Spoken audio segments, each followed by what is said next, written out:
Whenever you're ready, Mayor. To everyone, we're hoping that one more counselor is going to get here. We're going to give them just a few minutes. Slippery outside, so it might be holding them up. So just bear with us for a few minutes.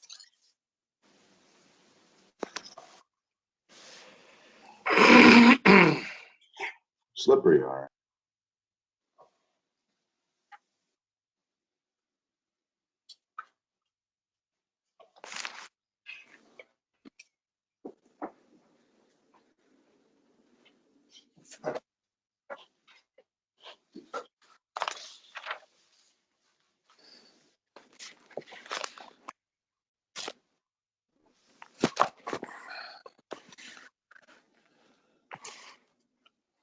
To all the counselors, when you're not talking, you'll probably have to self-mute.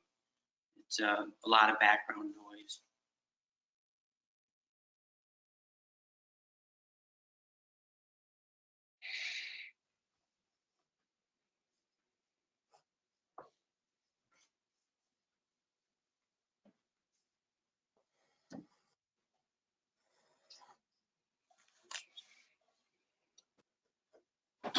Good evening, and thank you for remotely attending tonight's City Council meeting. The camera in the council chambers is set up to show those attending in person tonight. The platform we are using has a raise hand feature. You will notice a picture of a hand in the upper right-hand corner. When we reach the point in the meeting where the public has the opportunity to address council, you can click on the button and be given your opportunity to address the council. Please stand for the Pledge of Allegiance. I pledge allegiance to the flag of the United States of America, to the republic which stands one nation, God, indivisible, liberty and justice for all. Yeah, more in sync here. Oh, yes, could everyone self-mute themselves for just a little bit? And would City Clerk please call the roll? Mayor Scally, Here. Councilor Dillabaugh, Councilor Fisher, Here. Councilor Kennedy, Here. Councilor Powers, Here. Councilor Reish, Here. Councilor Scamperly, Here. quorum present. We have one presentation tonight regarding the 2020 financial report.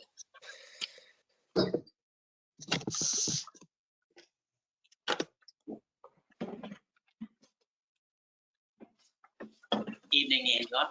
Good evening. Good evening. My name is Angela Gray. I'm a CPA and partner with Gray & Gray CPAs. And we have prepared for you your 2020 financial report. However, prior to jumping into that, you are also in receipt of your 2021 operations through January. And I would just like to kind of touch on what that is and go over those real quick, and then we'll jump into the 2020 numbers. Year to date, we have given you two reports for the month of January, the budget report by department and the budget report by expense type.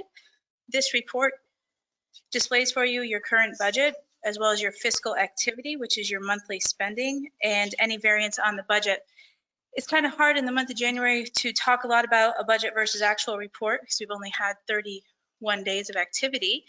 But what we do look to see is that percentage-wise, our spending appears to be on track at about 92% remaining in each budget line is kind of 1/12, would indicate about 1/12 has been spent. So going down through looking at the budget report by department, there are most of the categories are spending as predicted and as anticipated, with the exception of 3, which are easily explained. On that report, you have 3510 animal control, showing that there's only 83% remaining of that budget. Reason being, most of the items in that category are contractual, and we have paid out approximately 25% of the money to the SPCA at that point in time. Street lighting is one of the ones that we're kind of actively watching. There's some interplay with the national grid bills and the solar credits.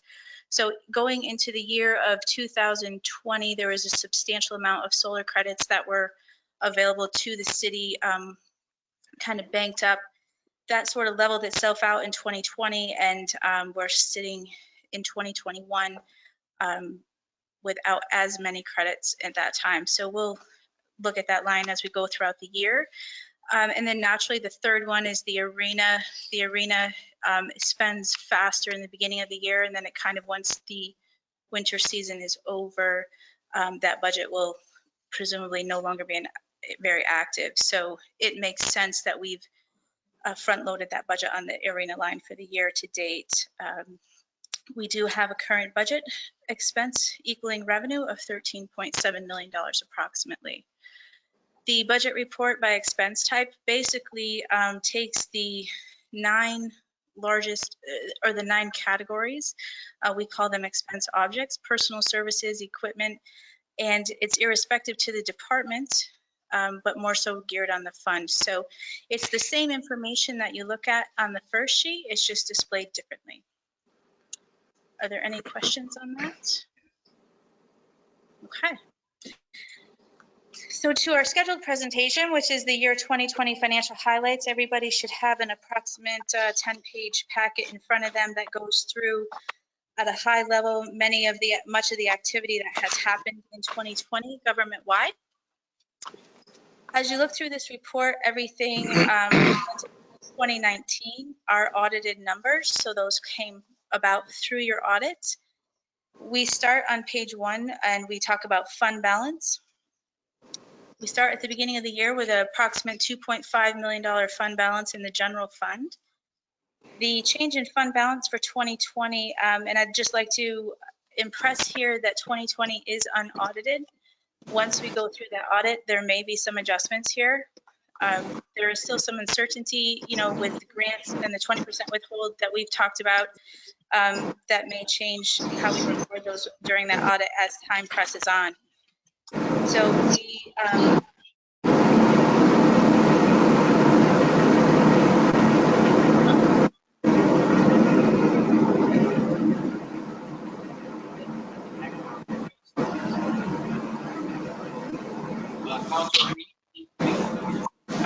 I can hear.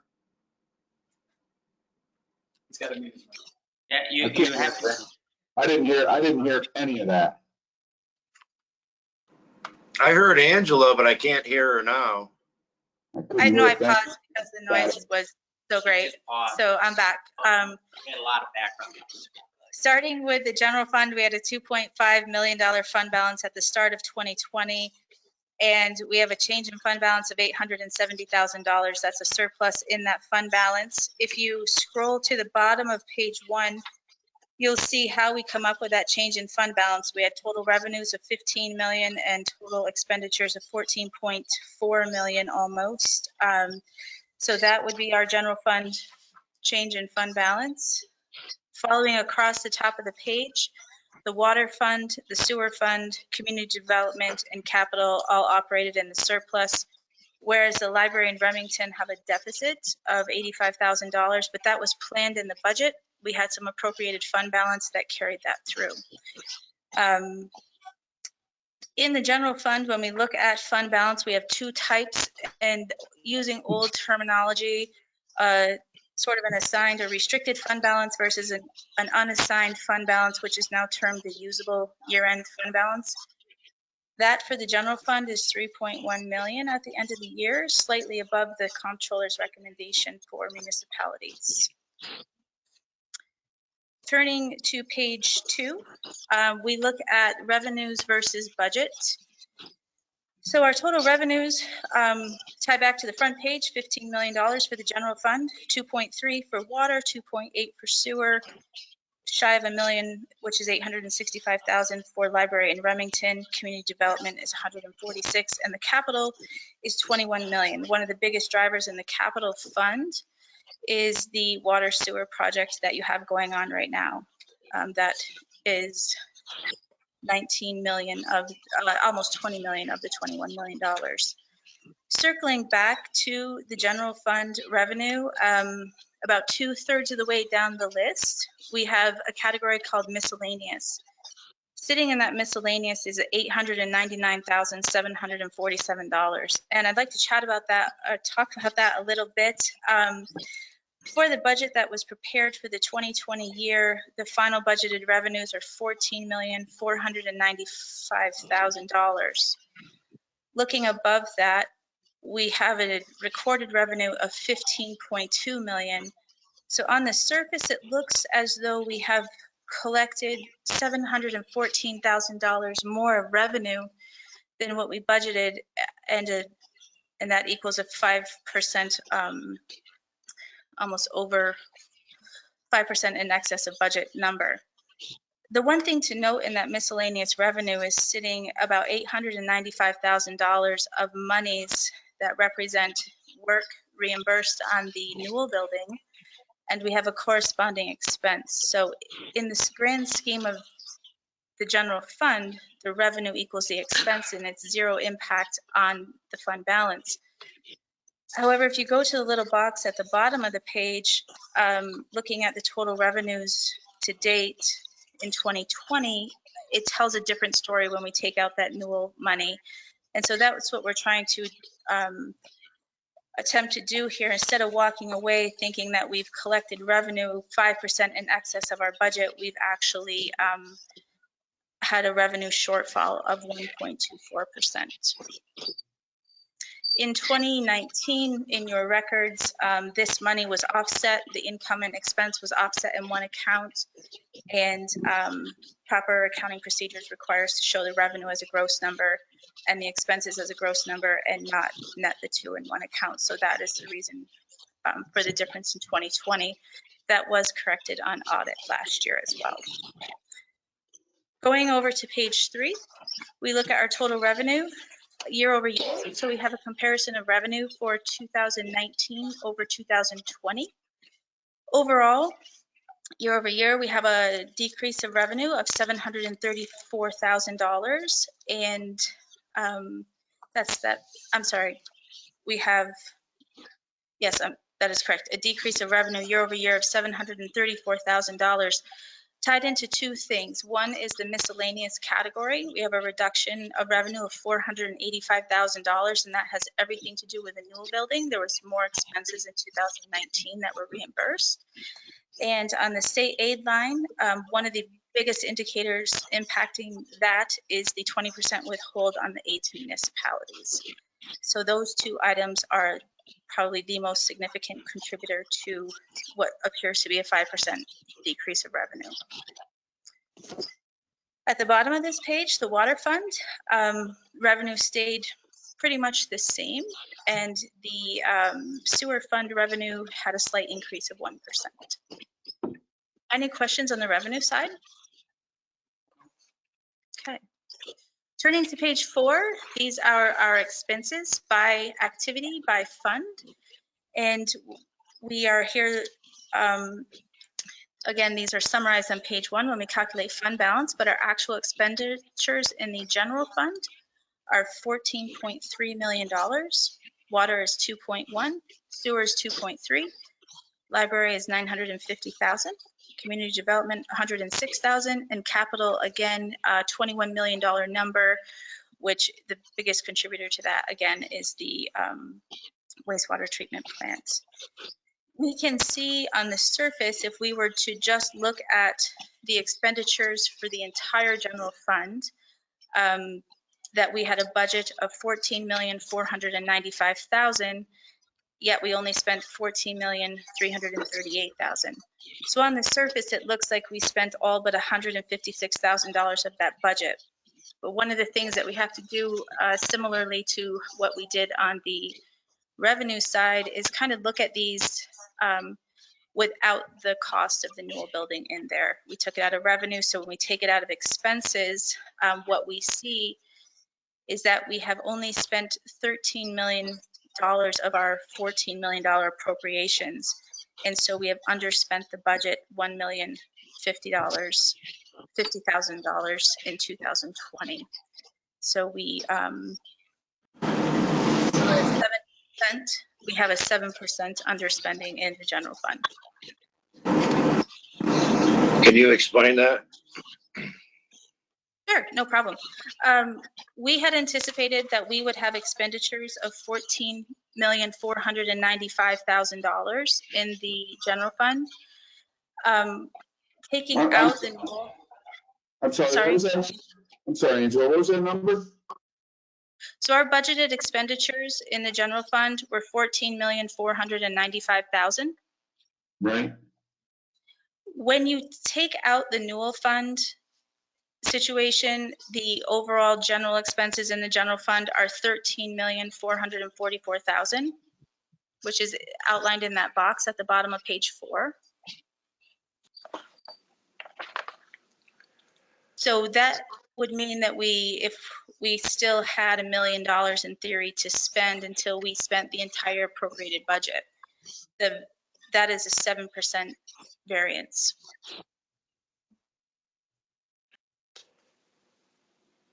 So we were underspent 7% of our budget total. And what do you attribute that to, Ann?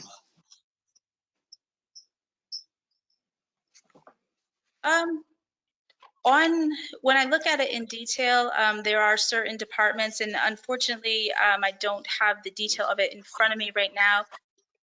We can go in and see on page 5, it'll give you kind of the 10,000 foot view of that. When we look at spending year over year, every single department, with the exception of public safety, has seen a reduction of expenditures. And public safety is a combination of 4 activity lines. So combined, that had an increase of expenses. But everywhere throughout the budget, there's several places where, simply put, the entire budget amount wasn't spent. And let me just see. If you go to page 10, the very last page of this report, we have prepared for you the budget versus actual of every single department within the general fund. And just starting at city council, I won't go through every department, but this is how the report reads. They had a budget of $55,000 and they spent $39,000. So going through, you can see the various differences between budget versus actual by department within the city.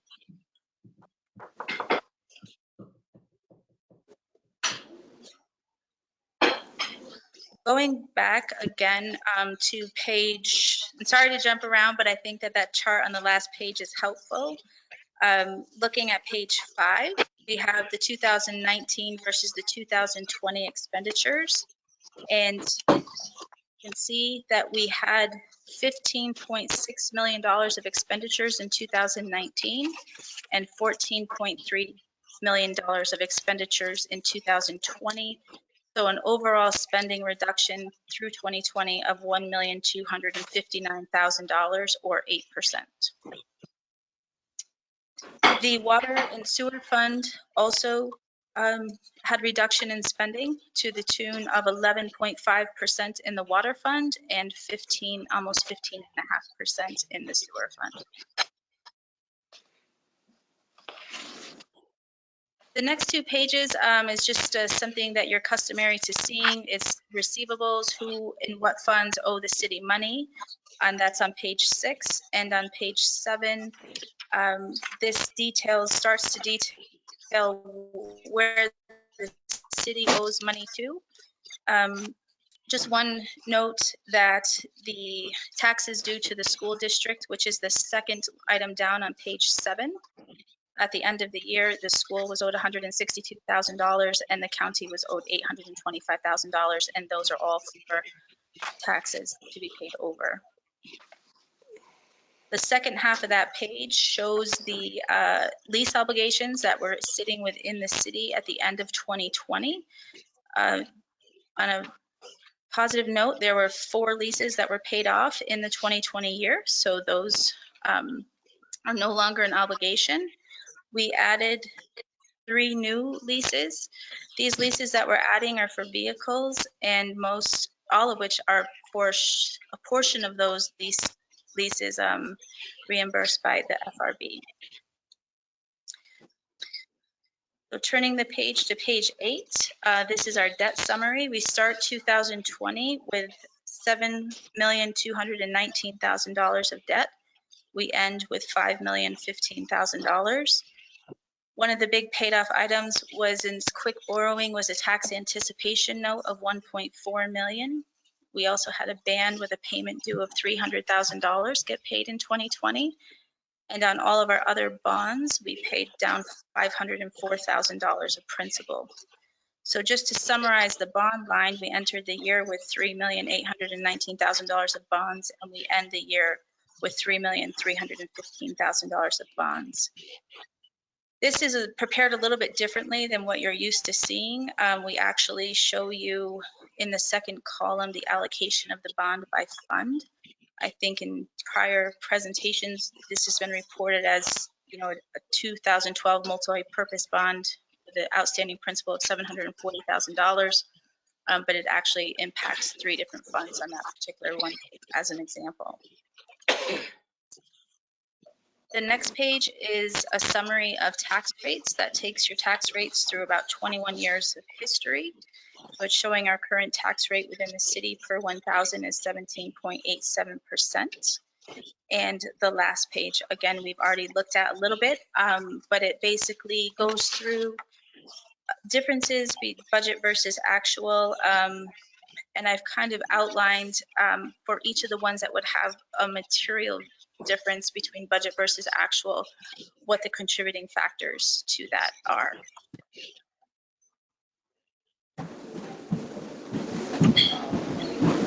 So are there any questions? I think this is beautiful. Thank you. Angela, did you say we paid off like a couple $1 million in debt this year? You did, Councilor Reich. Of that amount paid off, $1.4 million was a tax anticipation note. $300,000 was a principal payment paid on a bond anticipation note, otherwise referred to as a ban. And $504,000 was paid off on bonds. So those came due all of a sudden, or we made the decision to reduce those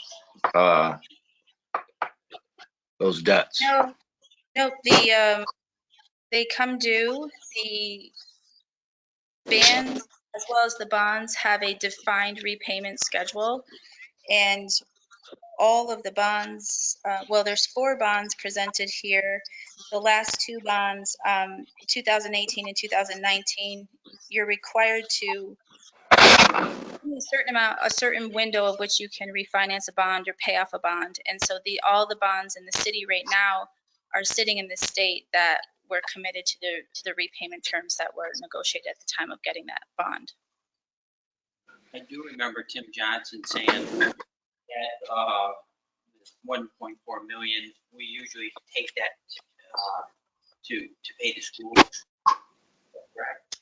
Yeah, it's a borrowing that we get anticipation of collecting the taxes. So in the past, I'm not sure, Mike, or Mayor Skelly, if it was paying back the taxes specifically to the school, but there was a reason cash flow wise to get some money into the city prior to the bills going out in the spring. I remember, I think it was in the summer, and he said that we weren't going to have 4 of that. And he was quite happy. Yes, so there was no tax anticipation note issued for 2020, and that's a positive for the city. Yes. I did note sometimes the question becomes, how much is this debt costing us? And at the bottom of page 8, you'll see that the estimated interest expense is $87,000 for 2021.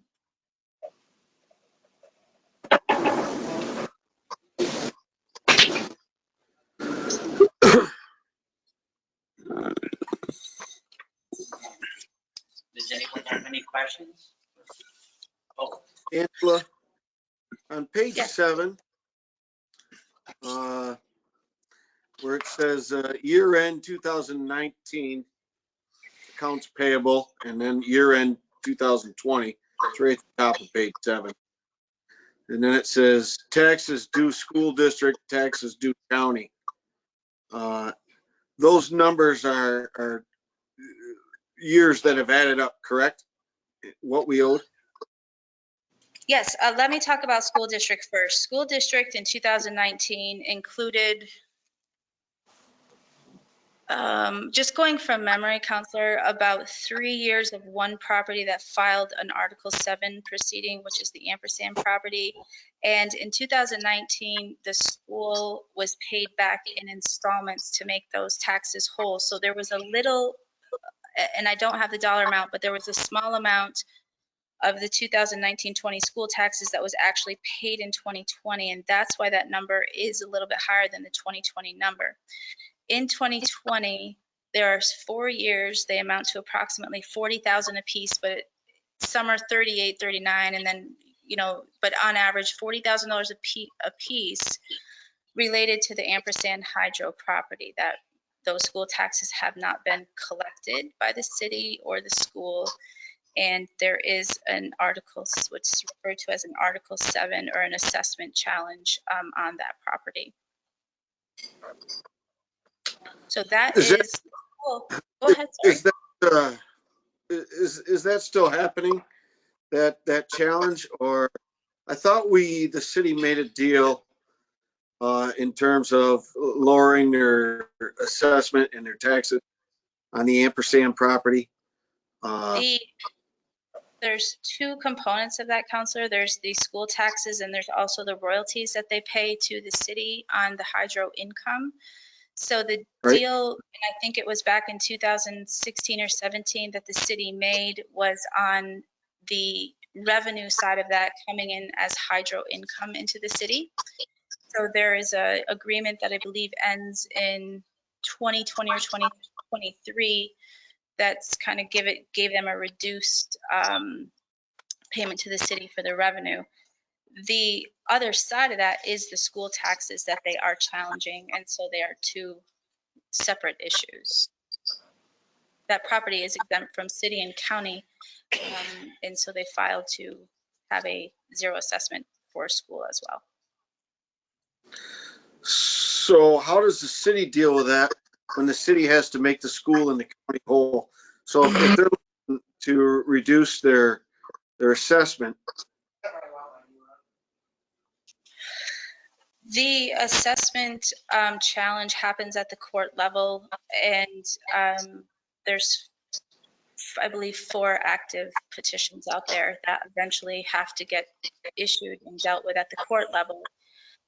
In speaking with an attorney, and this is for the attorney, usually what would happen is the entity challenging the assessment would still pay the taxes, and once the assessment is agreed to in the court of law, there's a settling out of we owe you money or we'll give you a credit going forward, or the assessment stands. So it's definitely, I'm a CPA, not an attorney, but it's more on the legal side of how the city would deal with that. Would those taxes be ultimately written off if ampersand were to win? I'm sorry, Counselor, can you repeat that? Would all the taxes be written off if the lawsuit were to be not favorable for the city? It would be. Eventually, let's say that came back with a 0 assessment, then looking retrospectively, there should have been no taxes billed to this property, then there would be no money due to the school at that point in time. Or to So the county? The county already has a 0, it has an exemption on that property. Thank you. So the second piece of that, Counselor, is the due to county, and you are very correct in stating that that has accumulated over a number of years. There's a significant balance due from 2003 to 2005, and then there's a gap in time, and then I believe there is, I'm not sure the beginning year, but maybe 2013 through 2019, there's a residual balance due to the county as well. Everything in 2020 was paid over to the county. So the that money is that we currently owe the county, I'm sorry, so the money that we currently owe the county is from the past, from 2013 to 2019, correct? There's a chunk from 2013 to 2019, and there's another series of monies due from 2003 to 2005. Okay. All of which total 825,000. And I think the bulk of that money is actually from the 2003 to the 2005 time period. Can we get a breakdown on that sometime? Sure. In the, I believe there's a resolution on the agenda tonight, and inside that resolution is the breakdown by year. Okay. I looked at that. I was just having difficulty wading through it, if you will. So maybe when we get to that resolution, that can be explained as well. Sure, no problem. Thank you. My pleasure.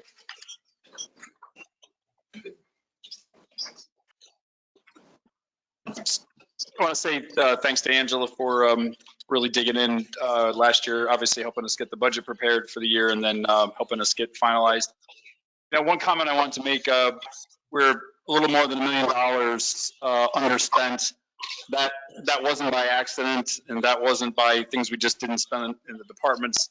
That was largely due to the significant reductions that were made in the springtime frame by the council as the pandemic was coming underway. And I just call you all to some quick math. If we're 870,000 to surplus, we underspent by $1 million. You can see there that without those cuts and without making those decisions, the budget, may very well have been in the red this year. I think one of the high points for 2020 is that our revenues stayed good. We were, less, just a little more than 100,000 in decreased revenue. So that was the good news. But again, without those cuts, you can see where we would have in dealing with paying the budget for last year. And I just want to stay vigilant again. What Angela said, we don't know yet entirely what the state budget's going to look like with the state aid and what the impacts will be. There's talk about getting some of the aid back that we didn't get last year, but we haven't seen it yet. And already we're into this budget year by a couple of months. So I just think it's important we all keep that in mind as we're discussing, what we're spending money on, why we're holding back spending some things, and being cautious with our spending. Thank you. I don't, well, I'll talk about the revenue another time, maybe perhaps later in the other aspect. I don't see how the revenues, my quick math, minus the high water marks that Ms. Gray gave us, we're still down about $260 to almost $265,000 in revenues from a year ago. So, but regardless.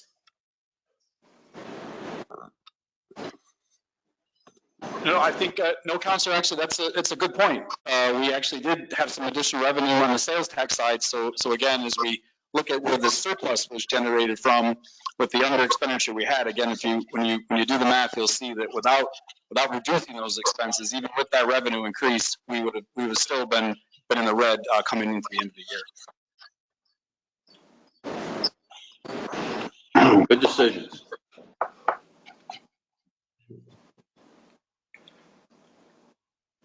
Okay. Public hearing, we do not have any public hearing tonight.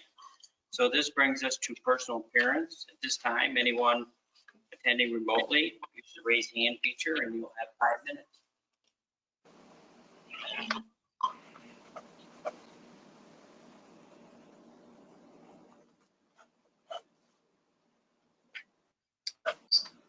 And this brings us to correspondence. Kathy? There is a hand that just went up. Mayor, did you want to proceed? Yes, yep. The individual with a hand raised is registered as Jason Bouchard, and I will unmute that individual now. It appears you are self-muted. Good evening. Appears your Guys line hear is me? open. Yes, sir. Okay. Good evening, citizens of Augsburg. On behalf of Augsburg Firefighters Local 1799, I'm requesting that the city manager / interim fire chief honor our departmental mission statement, honor the oaths we've taken, and honor the training and desire of our members to respond to emergency medical service calls.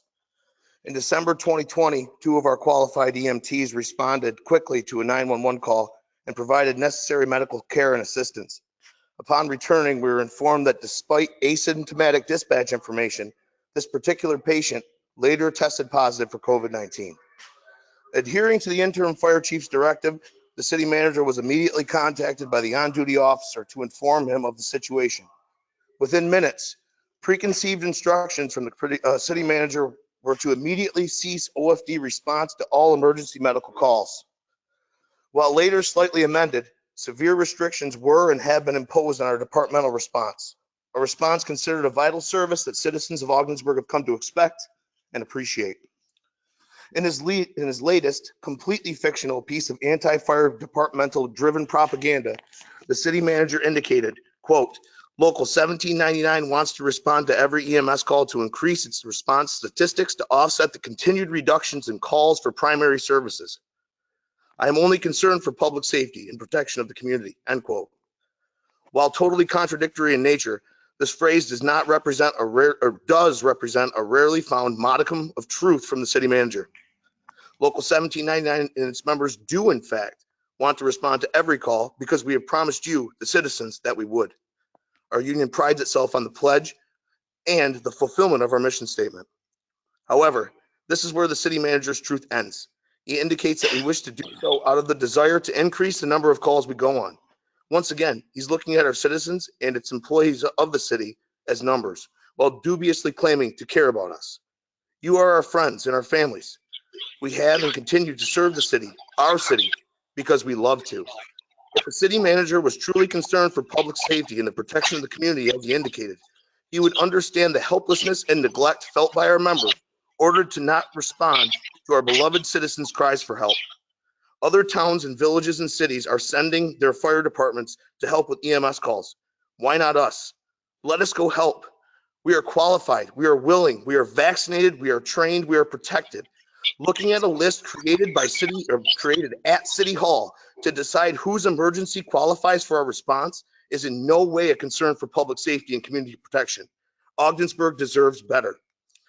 Our union's actions tell the true story. We've constantly indicated we wish to run these calls. Our brothers at the Ogdensburg Volunteer Rescue Squad and countless citizens alike have publicly indicated their desire for us and the importance of us running these calls. This is why we took this role many years ago, to do more to help our beloved community. We have continued training in the evolution of medical response during the pandemic. We have requested for, trained, and familiarized with proper personal protective equipment.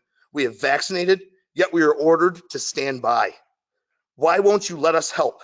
True municipal leadership during a pandemic without agenda would never include reduced and minimized emergency response when expected or necessary.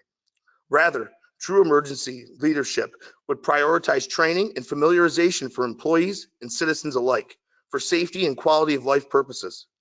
Our union's desire to serve the public is unwavering, and to do so is truly why we've chosen this profession. I want to draw your attention to our departmental mission statement, which reads, the mission of the Ogdensburg Fire Department is to minimize the loss of life and property resulting from fires, medical emergencies, environmental, and other disasters. We will accomplish our mission through prevention, education, fire suppression, medical services, code enforcement, rescue skills, and other related emergency and non-emergency activities. We will actively participate in our community and strive to effectively and efficiently utilize all of the necessary resources at our command to provide emergency services deemed excellent by our citizens. Ogdensburg firefighters want to, are prepared to, and are requesting to truly reserve and resume its first responder status. Our citizens and rescue squad partners need and deserve our help on all calls now more than ever. This would allow our trained personnel to immediately respond, helping to ensure readily available emergency medical response for all of our citizens in their time of need. We are here to help.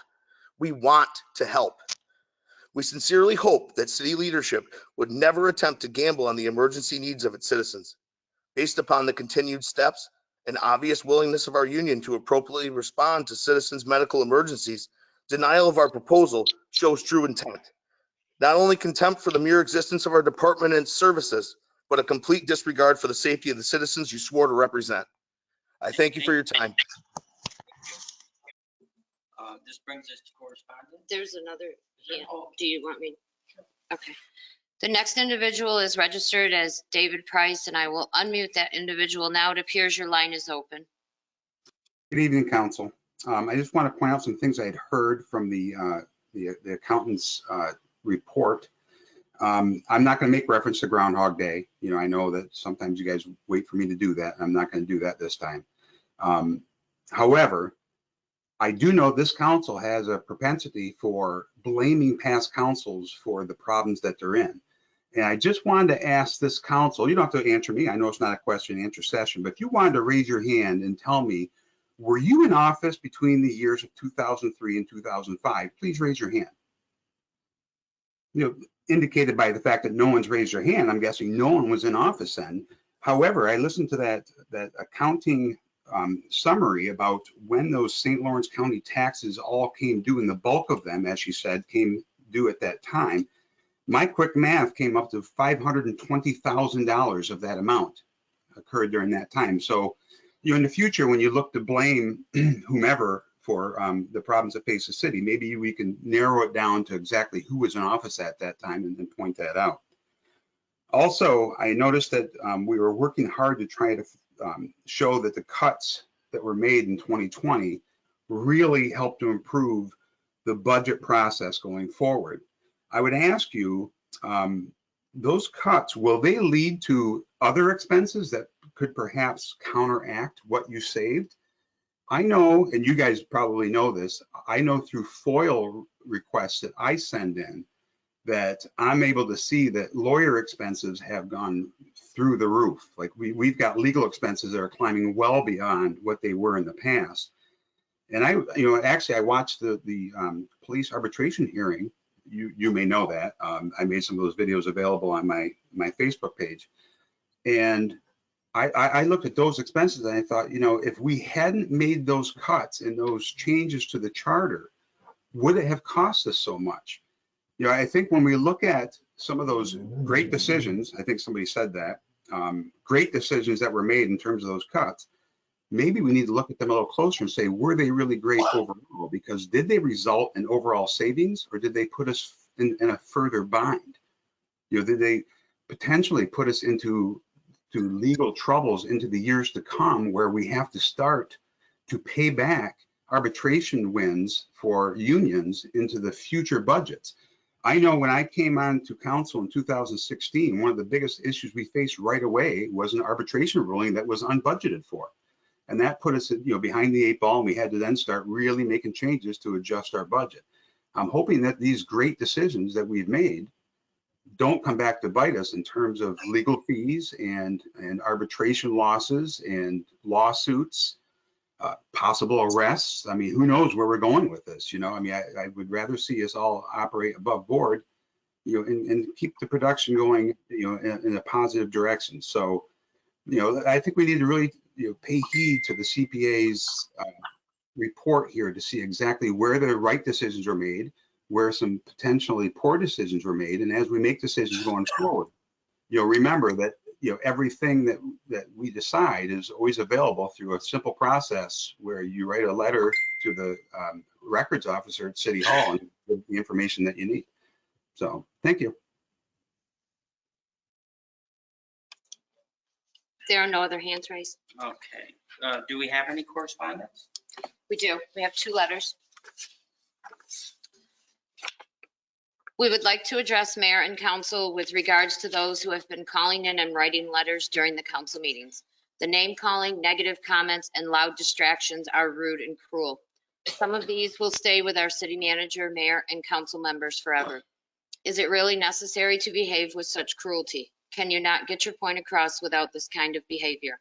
When all of these decisions are made and final to make Ogdensburg better, will there still be hard feelings and disruption among everyone? Do you need to keep saying that we will not be safe when cuts are made? We feel fortunate to have a police department, a fire department, a rescue squad, along with the sheriff's department and state police here in Ogdensburg to keep the residents safe. To add to that, we have a DPW crew to keep our roads and cities safe. We know the cuts to the police and fire departments are hurtful to many in the city. Please remember how receptive you were to the mayor and his 3 supportive councilmen when they were campaigning prior to their election. They, along with the city manager, have cut taxes 10%. To do this and to accomplish future enhancements to the city, painful cuts are necessary. You all know the financial crisis we are in was not caused by the people you are asking to resign. In fact, some of the people who caused this insolvent situation here in Ogdensburg are the ones most vocal. Whoever has heard of 7-year contracts with huge raises? Does anyone believe that these were put into effect to improve the city? How many of you out there believe that they were really intended to tie the hands of the newly elected council and make it difficult for them to make their promises? Arbitration and the city charter can be thought of in different ways. They are not the final say and are not irrevocable. Some have referred to the Constitution of the United States as similar. We agree. That is why the Constitution has amendments due to changes in the world. We know that there will be different views to all of this.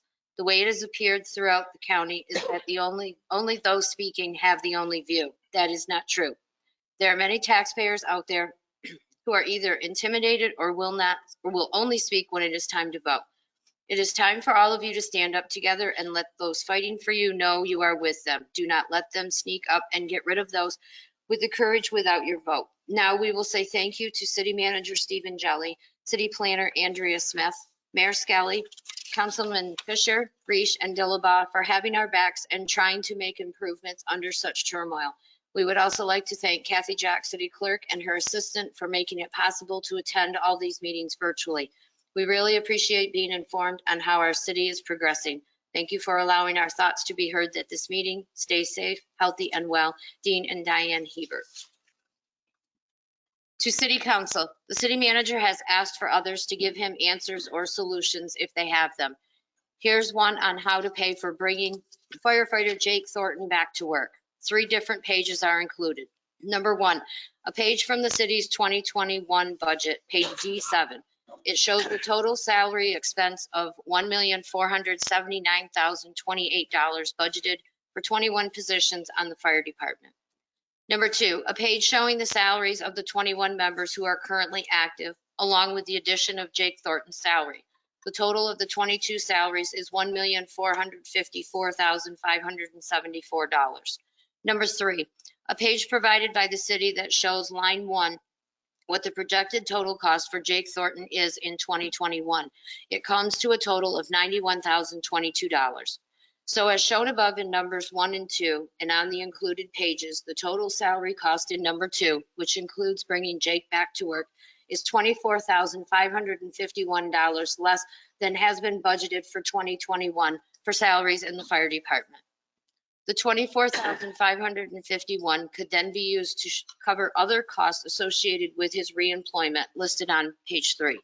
That would still leave a shortage of $19,897 to cover all the remaining costs listed for Jake.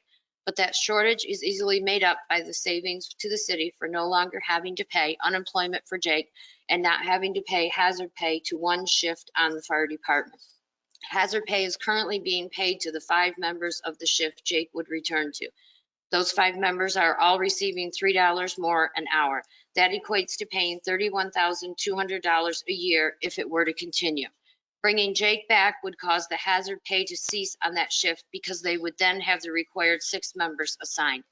In conclusion, there's more than enough financial justification shown here to bring Jake Thornton back to work. The city invested a lot in him, training and equipping him as both a firefighter and an EMT, but he remains laid off.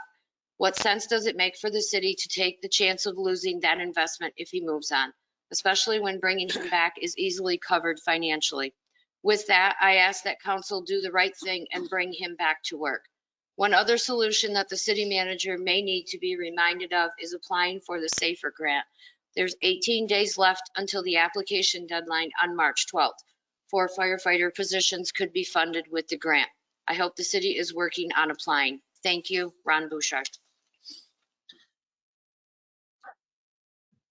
Next, we have our consent agenda that the claims as enumerated in general fund warrant number 04-2021 in the amount of $489,171.80, and library warrant number 04-2020-2021 in the amount of $8,897.54, and capital fund warrant number 04-2021 in the amount of $840, and community development fund warrant number 04-2021 in the amount of $1,295, and community renewal fund warrant number 04-2021 in the amount of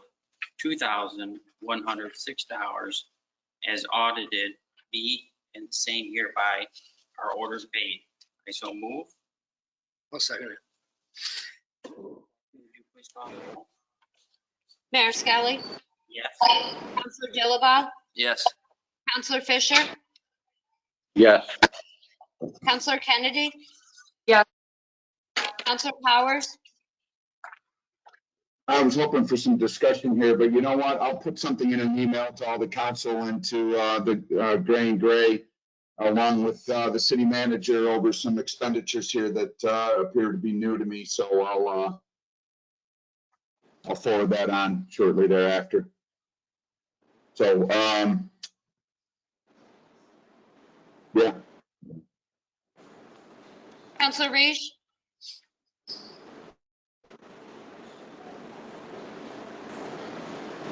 Counselor Reish, I'm sorry, I was muted. Yes. Counselor Scamperly, Yes. approved. We do not have any appointments tonight. So this brings us to items for council action. Our first item of business is a resolution authorizing the city manager to execute change order number 7 to the contract for the wastewater treatment plant capital improvement project with Industries Inc. Bill number 4, and it was tabled on January 25th, 2021. I will make a motion to take this resolution off the table. Would anyone like to second it? I'll second it. Kathy, would you please call the roll? Counselor Fisher, Yes. Counselor Kennedy. Yes.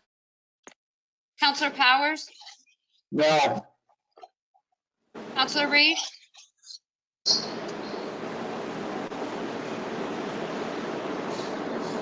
Yes.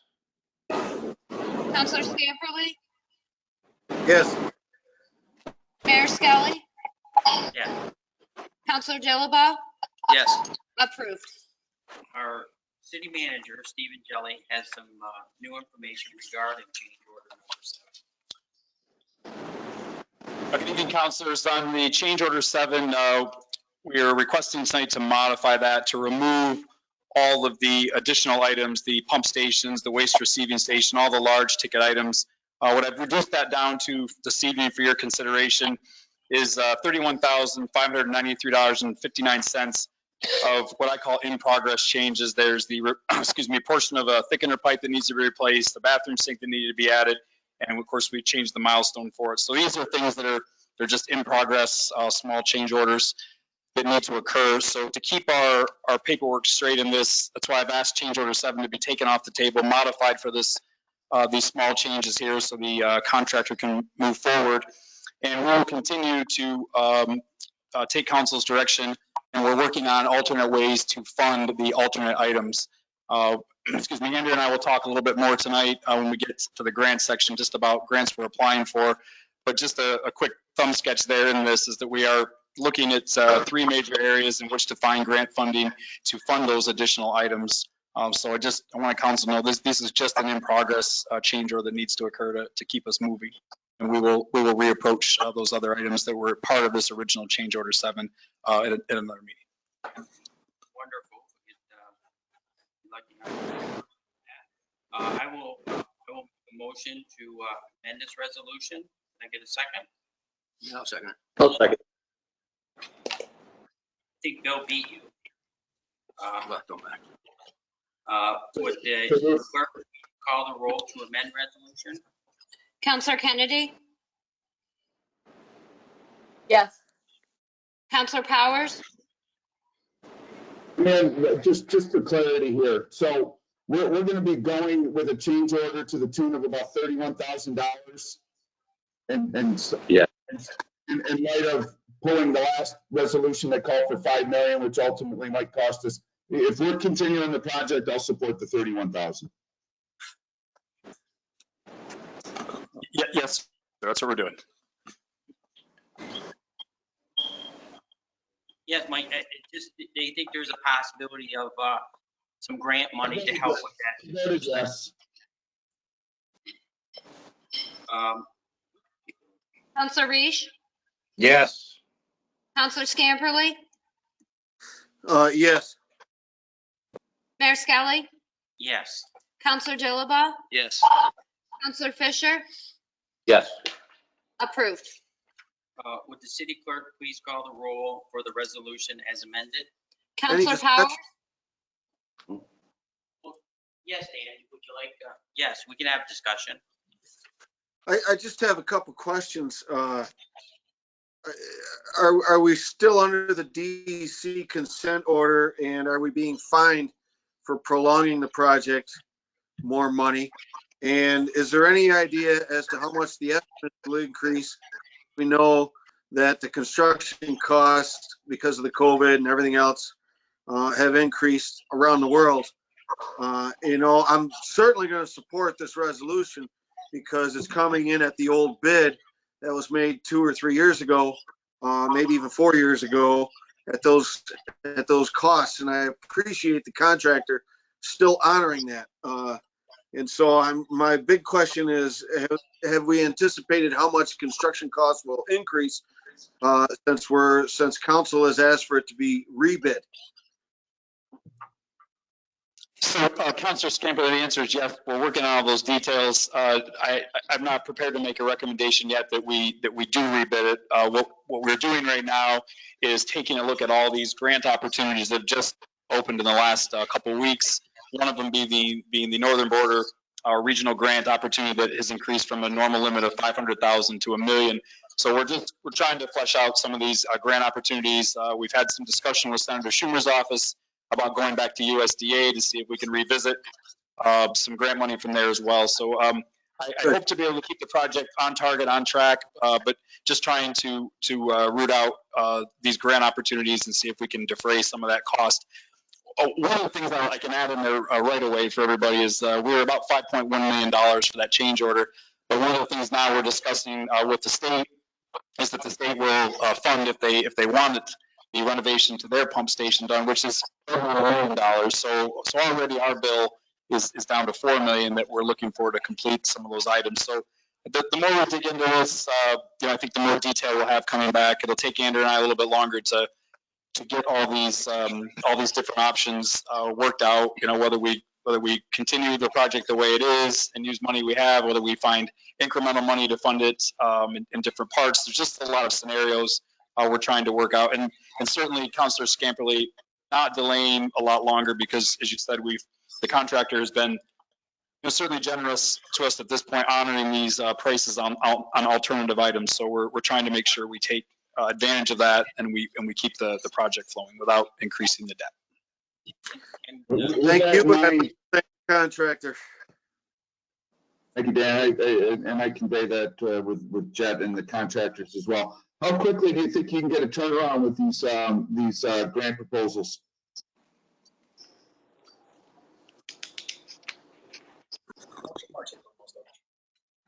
They won't be announced until probably close to the end of the year. Yeah, so most of them are due March, April. We'd be looking near an end of the year approval or an end of the year contract award with those. So again, I just think it's important for us to take just a little bit more time to work out what our options might be before I ask council to move forward and pull more of the bond money. I think again, just the example of talking to the psychiatric center and working back through the Department of State to get that cost of that office was a big one. You'll notice in the change order you just signed, our project is still running close to $2 million. I think we're 1.9 and 9 something in contingency in the project already, not money we have to pull off the bond in there already. So those, if you just figured for a moment that we may do the pump stations in a separate project or at a later date, then our exposure for the project time that we need that contingency fund is now dropped significantly. The wastewater treatment plant, let's say, is in the 60-65% range of completion. So we're at a point where, the chance that we're going to incur $2 million in extras is getting pretty small or smaller.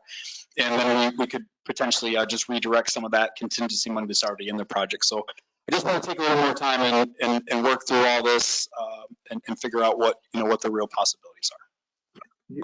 And you're getting that, the fact that you think you can get it down an additional two, is that what, am I correct to assume that you said it would potentially cost us a little bit more than 2 million after this fiscal year? No, what I'm saying, Counselor, at the moment, let's say all the items we wanted to add were around 5.1 million. If the pump station at the psychiatric center that serves that and the Ogdensburg Correctional Facility were paid for by the state, that drops us to 4 million.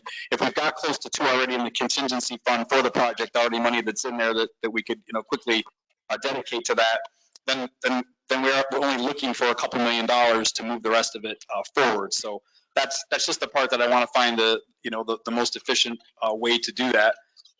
It may not be economically sound to wait for the grant opportunities. It may very well be economic sound decisions. So I think Andrew and I have a lot better feel for this in the coming weeks. The engineer firm is working with us every day to separate the costs so that we can associate each of the projects, or the pump stations, for instance, as a different project, so that we can come up with the courses of action that I think council needs to look at.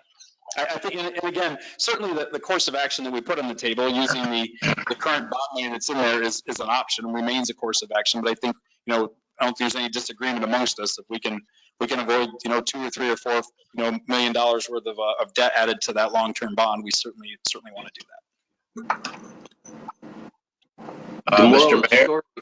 Mr. Mayor. Go ahead, John. I think that if we wrote a letter to our elected officials, and I think that if that was released to the media, it would help to explain our position on the whole project and what we're trying to do with obtaining additional funds. So I'd ask that be released to the media. That sounds good, John.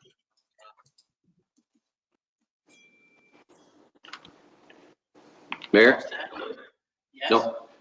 I think the moral of the story here is by that resolution for the over $5 million, by taking just a step back, taking a little better look at it, and now the taxpayers in Ogdensburg potentially aren't going to look at the $5 million increase. And it didn't take 90 days to actually be rational, and it took less than 30. So I think all city staff are working on it. I appreciate the savings.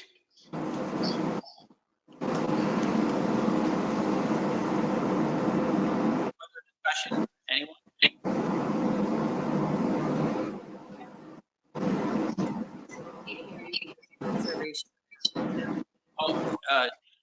Councilor Reese, could you mute yourself? Yep, my furnace kicked on. Sorry about that. Kathy? So this is a vote on the resolution as amended. Counselor Powers? Yes. Counselor Reese? Yes. Counselor Scamperly? Yes. Mayor Skelly? Yes. Counselor Dilaba? Yes. Counselor Fisher? Yes. Counselor Kennedy? Yes. Approved.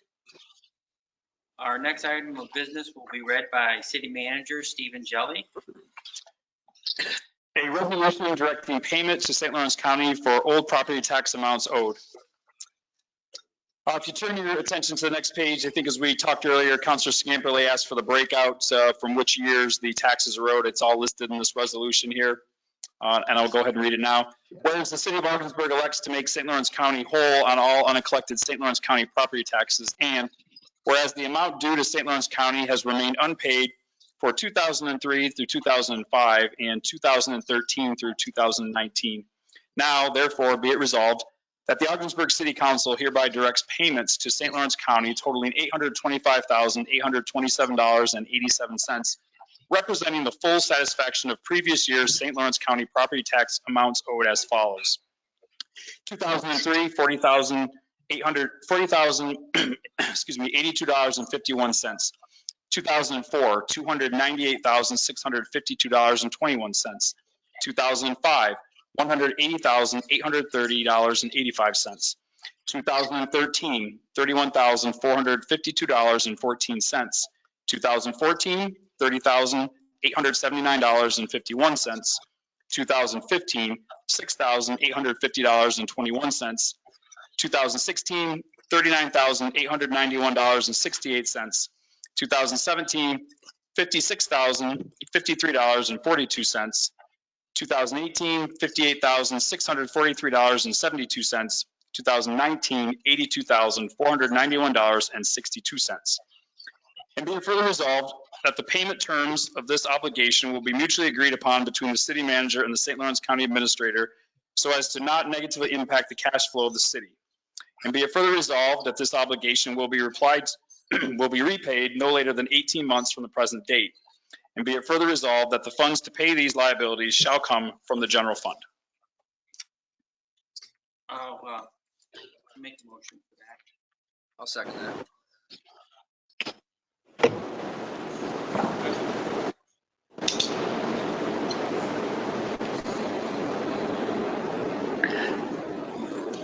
I think it's good that we pay the debt, we owe the debt. I know some people in the community feel as though it's not necessary, that whose fault it was or for when or where. But overall, even no matter who was sitting in office, this money was owed to county. And I remember sitting here last year when we went back and forth over the Port Authority or the airport for not paying their bills, which were minuscule compared to this, and how we expected people to pay us. So, if we're going to live in a glass house, we shouldn't throw the stones. So I'm glad we're going to partner with the county on, I'm sure, a number of things coming up here, and they're a better ally than to fight with them. Pay the debt. Anyone else? Yeah, I was reading C83, and the last line of it says, shall be remitted to the county treasurer on or before the, I think it's 10th day of the month during which said taxes are actually collected. How many of those actually collected?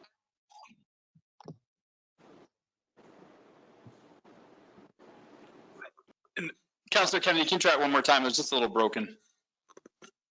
So C83 of the municipal code states the city comptroller shall remit to the treasurer county taxes collected by the city comptroller. Remittances of currently due taxes are actually collected shall be made on or before August 25th or December 1st of each fiscal year. Delinquent taxes more than 9 calendar months plus applicable penalties and interest shall be remitted to the county treasurer on or before the 10th day of the month during which said delinquent taxes are actually collected. So when were these taxes actually collected?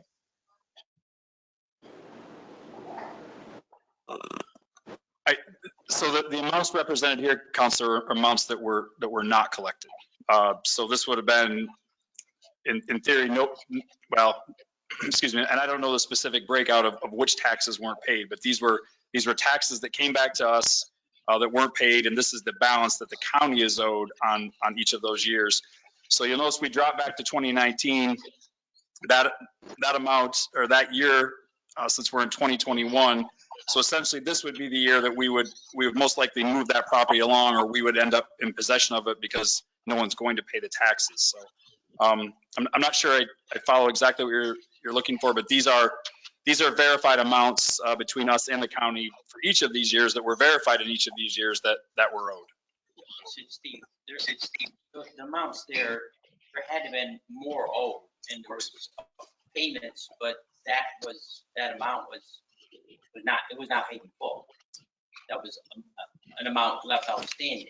I don't know why, but I mean, if we paid $325,000 this year, I'm sure in 19, it was the same. So when the county sent the bill for this year, we paid it within a couple weeks of it coming in. We will continue to collect taxes on that. So the unpaid amount, for instance, this year wouldn't have been $325,000 because we'd have continued. These amounts here, these are beyond the time when anyone's going to pay them. The property in theory has either already been foreclosed on, it's already been taken back by the city. There's no more action being taken to collect this money. Or it was litigated. Right? We couldn't hear you. Or it was litigated. It was in litigation. My question would be to the number of years there, where is all this uncollected taxes due from? Is this strictly cheese plant money? Is this other ventures that failed to abide by any city grants that the city gave to an entity or a business? I'd like to see a full breakdown of it. More importantly, where the county sits with this. I mean, if we didn't get it, the county didn't get theirs. Why is it we owe them if the county didn't get their share of it and we didn't get ours? And that's pretty much how the government so most governments operate. When you get into a system that you have something that may be there for a business and a grant procedure, and the taxes get owed and they default on whether it's a loan or whatever the case may be, we don't receive it, the county didn't get it.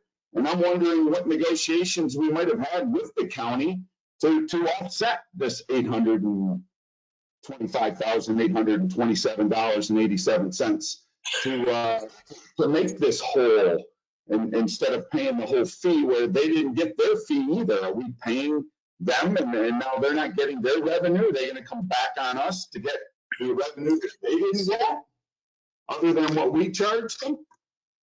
No, so keep in mind, Counselor, this is the money that we're paying the county. I mean, you're correct when you say we didn't get the money. That's absolutely correct. We didn't get our money.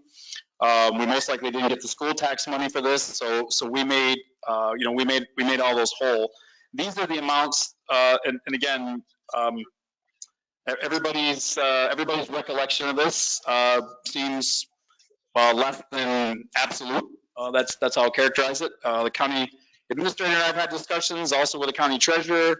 Some of these amounts do date back. I talked back as far as two comptrollers ago about this, and I don't have. There's not a much more detailed explanation other than we've logged the amounts every year. The county's logged the amounts every year. Nobody's disputed the debts.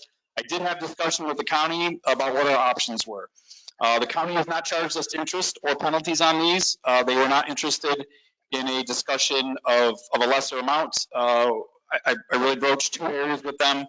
If we could make an immediate payment with a discounted amount or the entire amount over periods over time. The county administrator indicated they were not interested, and the general sentiment of the board was they were not interested in a discounted amount, but they certainly were open to us coming to them with a plan to pay it. So I had some negotiation discussion to the extent that I could.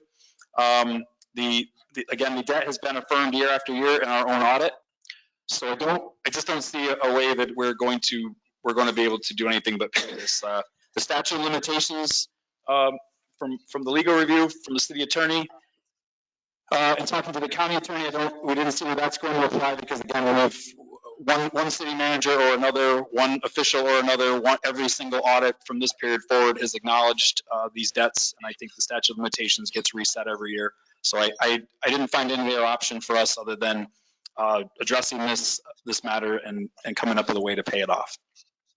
The only way the statute of limitations will come back into play is the fact that somebody sues one another or there's legal action against one. And the charter, C83, basically, from what I understand, says that we only pay what we collect. And if we didn't collect anything, How are we responsible for it? Yep, and you're exactly correct, except the charter has the authority within the boundaries of the city limits of Ogdensburg, not the county of St. Lawrence or the state of New York. And the state of New York law is clear on this, as we'll talk about in the next action coming forward about potentially transferring the responsibility for property jurisdiction, and all the reasons we're talking about right now are the reasons we would certainly hope that we can negotiate with the county for them to take over the property jurisdiction authority, so that the larger government makes the smaller governments whole, instead of the smallest government on the bottom of the money pile paying the larger government's money that it didn't collect. So fine, with that being said, so is it safe to assume that the 827,800, whatever the number is, a lot of 87s in it, but the long story short of it is if that's the total, and that's what we owe from calendar years 2003, 4, 5, 13, 14, 15, 16, 17, 18, or 19, and that's the grand total, they're not willing to work with us to lower that rate? Is that what I'm hearing? No. The answer was no, sir. The answer from the county administrator was no. Have we had any meetings with the county treasurer and the finance committee, the legislature, related to this? The county administrator passed on the sentiment from the board. It was not her acting unilaterally. She passed on to me what was the sentiment from the Board of Legislators, that they were not interested in a lesser discounted amount. They were interested in us paying the balance, and they were interested in allowing us to establish a payment plan that would work for both of us to pay the debt. Those were the options that we were given. Thank you. I'm a no. The next resolution is going to help understand this a little bit better. So where are we, Ken? Call the roll. If discussion is over, I can call the roll. Would you please I'd like call the roll? to, I think we should table this and try to negotiate a little bit more with the county on this.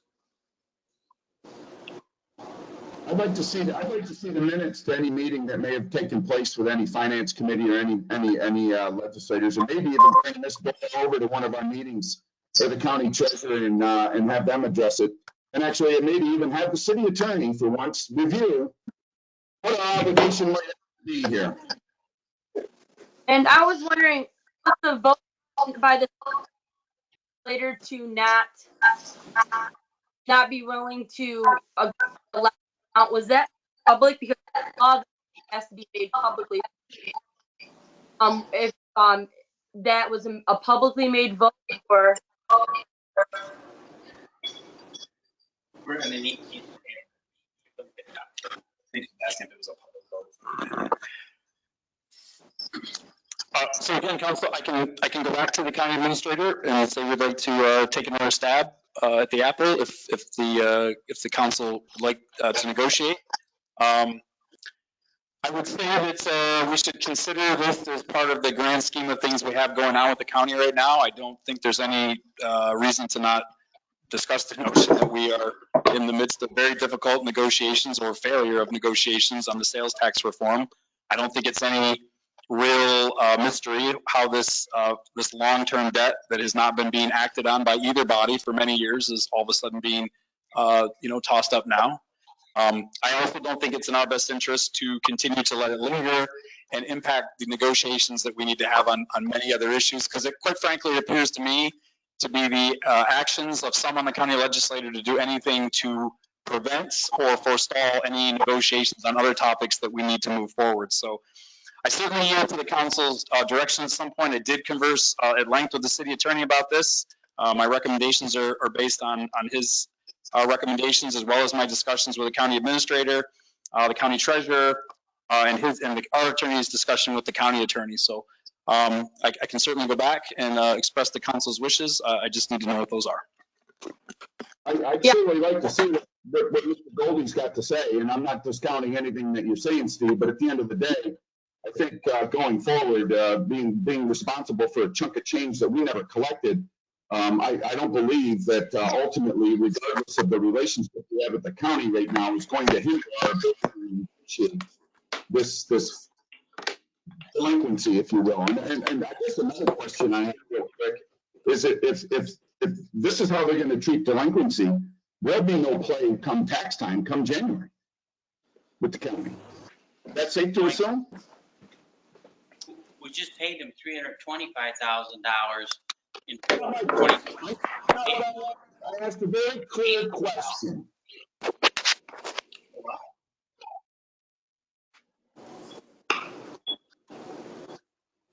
I agree, Mike. I think if we're tabling a wastewater treatment plant project, we can table this for one more day. I mean, like you said, there's nothing is going to come out of this, whether we pay putting this off for 90 days. It's no different than trying to save money on the wastewater treatment plant project. I move to table the resolution until we get an opportunity to meet with county leaders as a city, as a council, and to get a written opinion from our city attorney. Second. Any further discussion?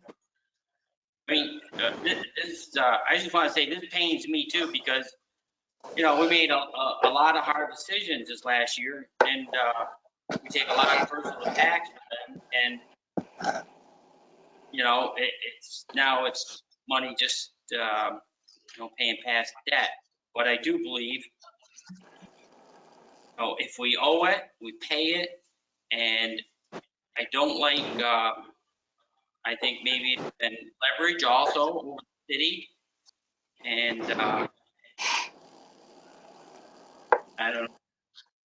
It's, Mr. Mayor, yes, I would concur that, you know, on the advice of the city manager and all the questions he asked, it sounds like he's been very thorough with it. And, you know, I think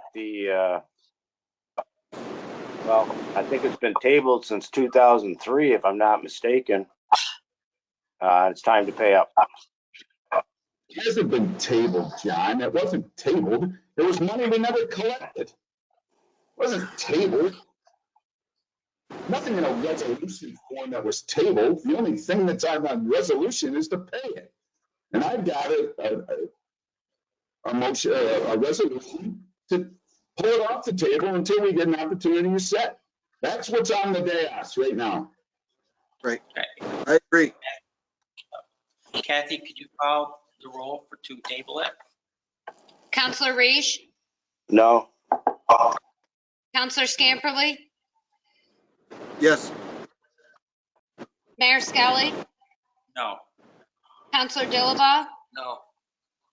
Counselor Fisher, No. Counselor Kennedy, Yes. Counselor Powers, Yes. denied. Okay, now, Kathy, could you call the roll? Counselor Scamperly, No. Mayor Skelly, Yes. Counselor Dilaba, Yes.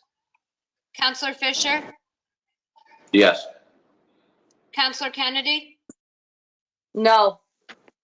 Counselor Powers,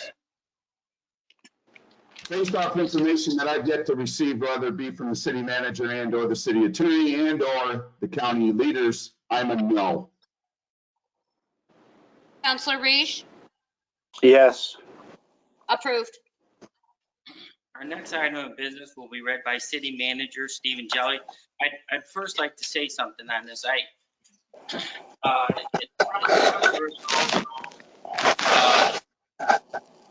Scott Golding was injured, and I was talking to Jim Burrows, trying to be educated on the law and what we're dealing with sales tax, and this had came up at the first meeting, and Dan Scamparelli, Councilor Scamparelli was there about us, how we pay the county. Point of order, Mike, can we stick to the agenda, please? The time for discussion over the resolution is over. This is the next. He's got the floor. What are we Speak talking whatever about? time. I did not interrupt you, please. So anyways, in talking with Jim Burrows, he informed me about the property tax jurisdiction, and that there was an ability, many communities, cities that had, chose no longer to have property tax foreclosure authority. And if we can release that and it goes to the county, and I've talked about this at other meetings, that the county would then pay the school, as they do all the towns and villages in the county. They would pay us like they do all the towns and villages, and they would not collect their money. And so that is this next resolution, and I'll leave that. A resolution to negotiate the transfer of property tax foreclosure jurisdiction from the city of Ogdensburg to St. Lawrence County.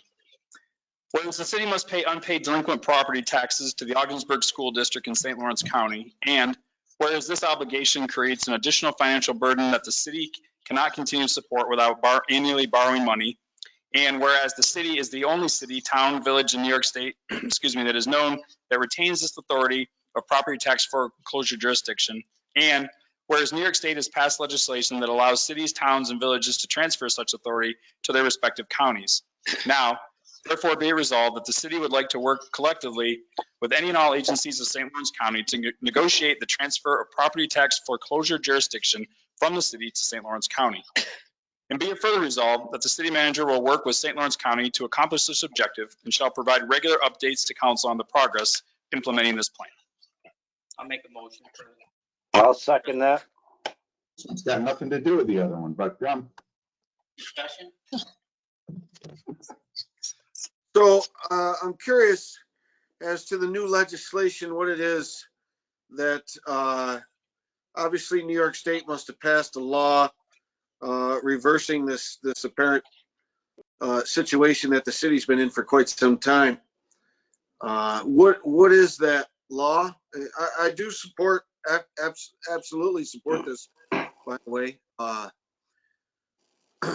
getting this through, but I'm just curious what that law was and when it was passed.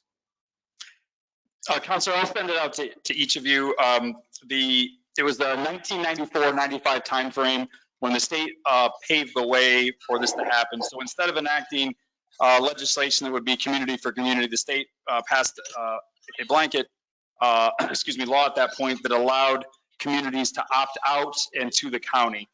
You had to actually make a deliberate decision to continue doing it and not send it to the county. And Ogdensburg was one of those communities that opted to do that. I think there probably were some reasons that the city council at that time thought seriously about doing this. I would suspect part of it would be the financial, fiscal, and operational state of the county at that time. I think we all know the county went through some really hard times not that long ago, and I think the city desired to continue to maintain control of their own destiny as it related to properties. But I think now with the taxes being at the amount that they are, and the burden that it places on us, again, many years having to borrow money to pay this short term while we collected it, it's just become financially burdensome. So I'll send you the sections of the statute that apply and the opinion from the attorney on the process and how it will work, and what we'll need to do to negotiate with the county to have a collective good result for this. Yeah. Mr. Mayor, could I have the floor? Yes, John. I'd just like to commend Mayor Skelly for discovering this, researching this, pursuing it doggedly for about a year. I hope negotiations go well with the county. And I would like to offer an amendment, and my motion would be to amend the resolution at the end of the now therefore be it resolved section. I would like to add before the January 1, 2022 start of the next fiscal year to the resolution, if that's agreeable to the council.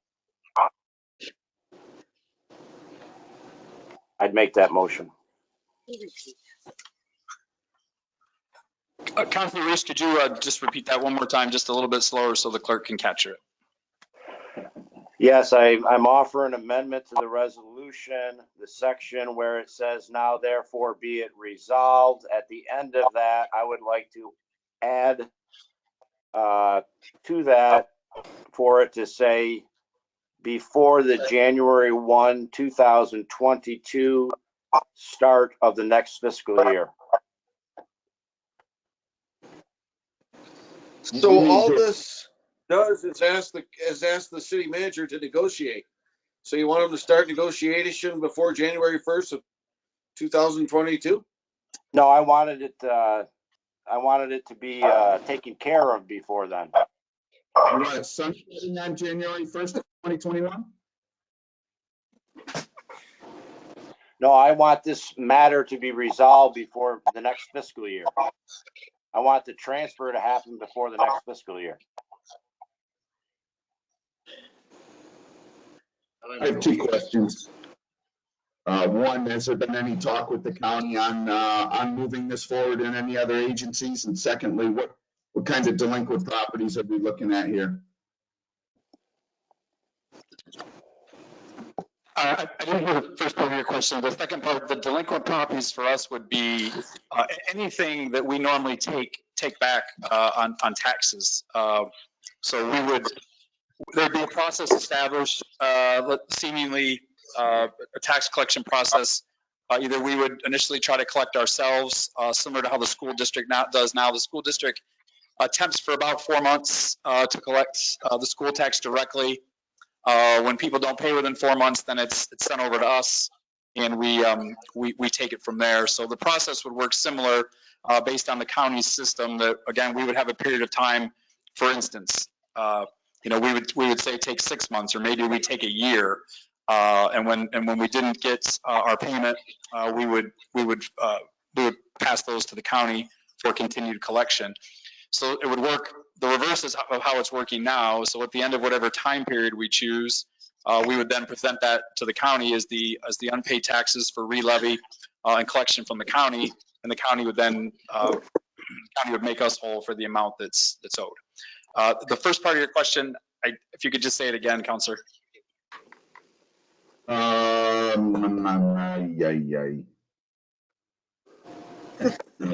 now.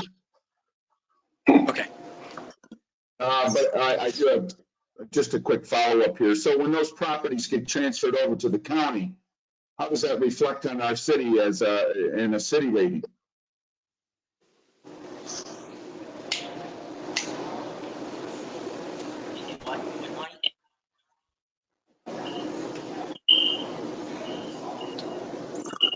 How does that reflect on our city? In what way, Counselor? As far as us being rated as a city? As their status? Would it have any impact? No, it does not affect us as a city. Okay. Okay. No, correct, no. So I guess with Councilor Risch's amendment, I mean, if we pass this as is right now, it goes into effect almost immediately, the negotiations. So I wonder why, I mean, I'm fine with it, I suppose, the amendment, but I mean, if we pass it as is right now, it goes into effect almost immediately, and then we start negotiations with the agencies and the county almost immediately, correct? And I've already had discussion with the county administrator. I believe tonight she's discussing this with the board, along with a couple other initiatives that we're working. She asked me for confirmation a couple days ago that this is something that the majority of the board supports. They understand there may be some changes, obviously, to the way taxes are collected in the city now. So I told her it would be my intent to get resolved from the council tonight in the form of a resolution, so the county knows that this is something we're serious about and we want to start negotiating the process immediately. That was my first question, actually, is what conversations you've already had with the county. So with that being said, should we, and I'm not opposed to this, but going forward, I wonder whether or not we should wait to hear from the county to see what they do tonight before we move. I would like to go ahead. I waited on this for a long time, trying to get sales tax accomplished, taking one issue at a time, and then to find out I was not aware of the 825,000. And this property tax jurisdiction, it's just depleting our city financially. Paying the school and paying the county is just, it's no longer affordable. We need to act on this now. Well, I guess the wisdom behind my thinking here with the county is if something were different, would we have to be revisiting this resolution down the road if they put in stipulations that don't mirror this? I mean, it's pretty vague in nature, quite frankly, but you know, I'm just looking to make sure our I's are dotted and our T's are crossed. And I wonder how that's going to play out as far as tax collection in the county when we, you know, with payment having to be done in January again. So I have no problems revisiting it. I want to get going on that. I'll second Councilor Reese's motion. So just to be clear, it's just requesting that the negotiations, that the completion by the end of this year, correct? That's correct. All right, so negotiations, that was ridiculous. Negotiations in this, we're going ahead. That's been a little distorted, but you're just asking for a completion date of this year. Correct. Kathy? So my question on that would be, so if it's not completed by this year, what are the ramifications for this resolution? Does it nullify it? I mean, I don't understand the purpose of putting a completion date on it. We've done this before with the dispatchers, and it's basically meaningless. We want to get negotiations started, but I mean, I'd like it completed too, but how do you know when it's going to happen? Well, it's important to articulate your position to the county so they understand where you're coming from. And so we're articulating that, and we are requesting that you negotiate and that we resolve this before the start of the next fiscal year, which is January 1, so that they're paying the unpaid taxes and we're not. Otherwise, you're going to be owing that in the next budget, and you're going to have more liability and less cash.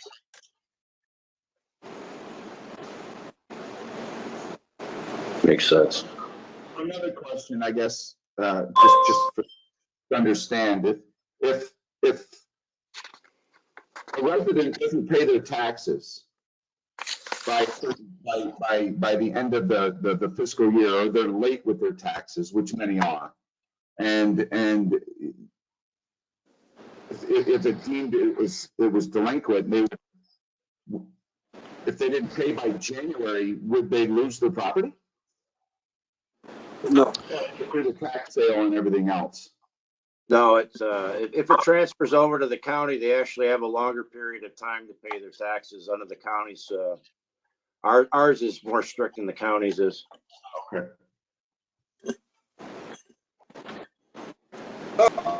Both were 3 years. That? I thought both were 3. I'm sorry. Go ahead. I thought both were 3 years. County and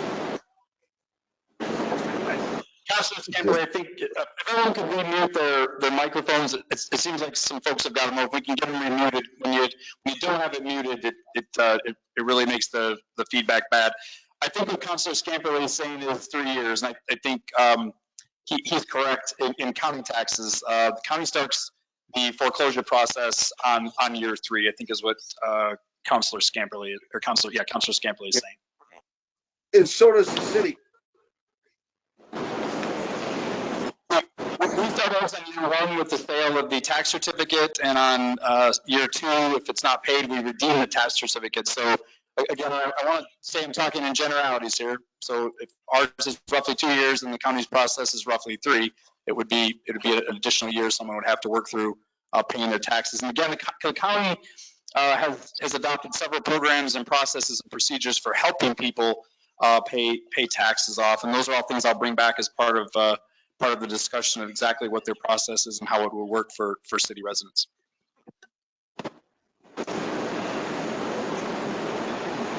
So, one more thing.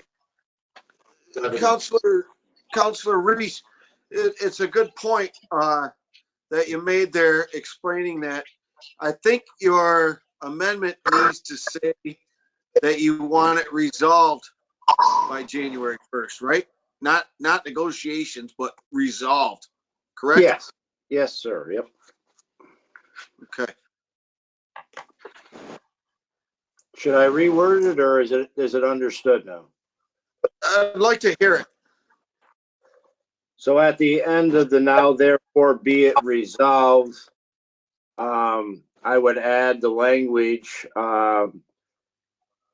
to be completed by January 1, 2022, which is the start of the next fiscal year.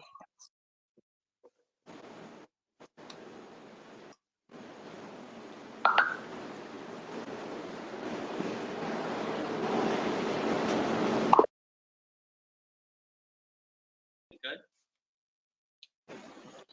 I'm fine. Kathy, would you please call the roll on the amended This is a motion to amend. motion to amend? Counselor Scamperly,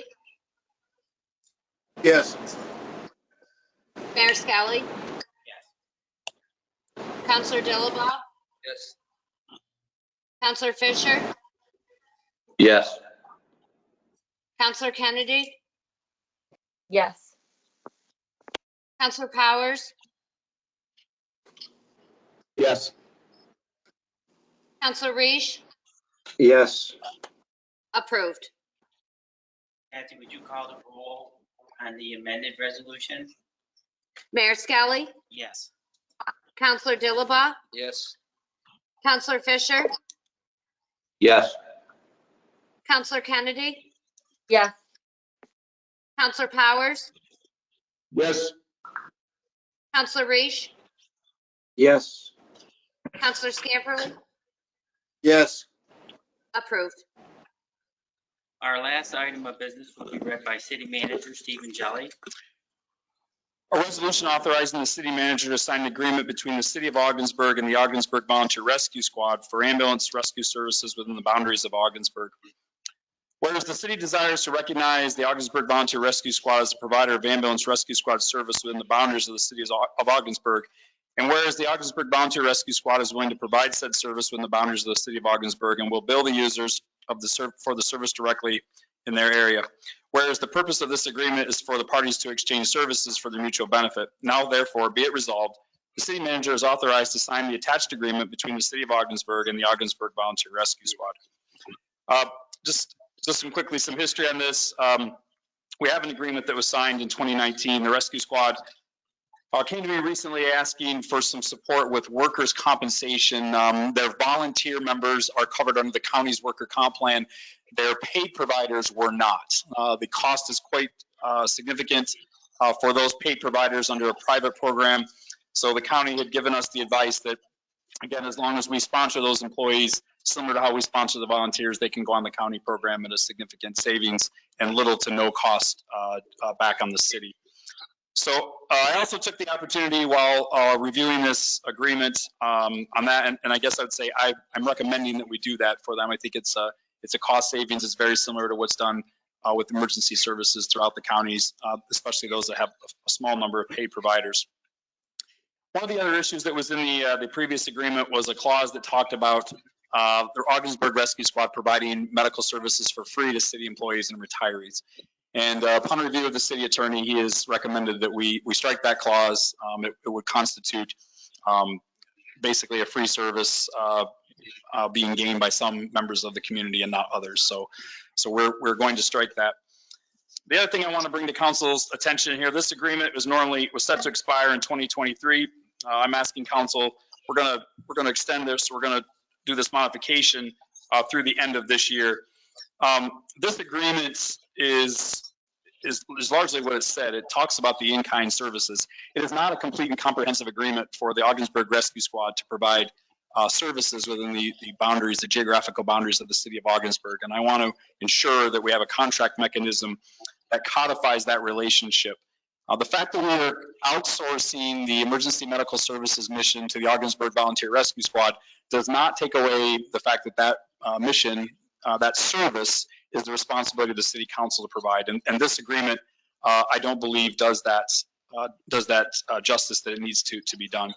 So as we talked previous, I want to get the annual report. We're going to bring the chief of the rescue squad in, Ken Gardner, at the next meeting. He'll give his annual report because I want council to understand the operational, administrative, and fiscal state of that organization like they understand every other department in the city, because again, we are responsible for that service.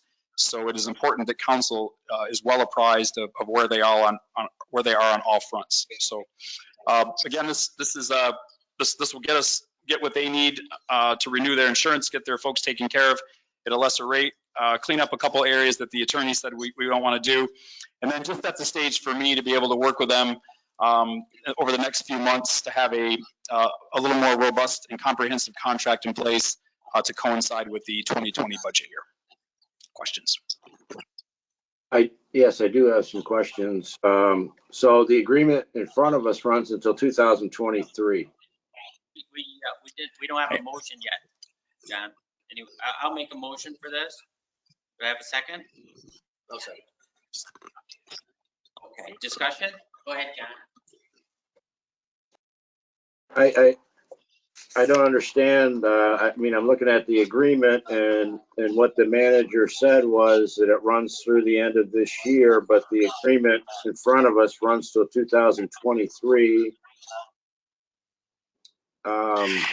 Counselor, we sent you in the packet that you were sent, your distro packet this afternoon, we sent you the updated agreement that contains the language that I'm speaking of now. I think you're reading off the one that was sent with the original, and you've got an update in your packet. When did we get that? We sent it at 3:40, I think, today. Yeah, can we table this until we have a chance to read it? I agree. Yep, of course. Yep, of course. I'd make a motion to table. Second it. Okay, Kathy, can you take the roll to table this? Yes. Counselor Dilaba? Yes. Counselor Fisher? Yes. Counselor Kennedy? Yes. Counselor Powers? Yes. Counselor Reach? Counselor Reach? You're muted, sir. Sorry about that. Yes. Thank you. Counselor Scamperly? Yes. Mayor Skelly? Yes. Tabled. Okay, so this brings us to old business. We have 4 items of old business, and we will begin with City Manager Stephen Jelly.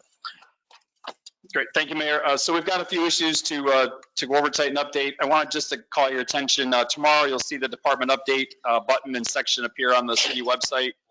Please all look for that. Our goal will be to ensure that we've got a timely report that covers the period of the prior month. So for this month, what you'll post will be the report for January, et cetera, et cetera. So I wanted to call that to your attention on those. And then we'll ask Chief Westcott to come up to the podium here and just give a quick update on where we are with the police reform collaborative group that we've got going on now. Good evening. We've so far had 2 committee meetings. They were fairly productive. We've gone over some of the policies at the department. We've had some thoughtful discussion on some of what the reform reform required by the state is.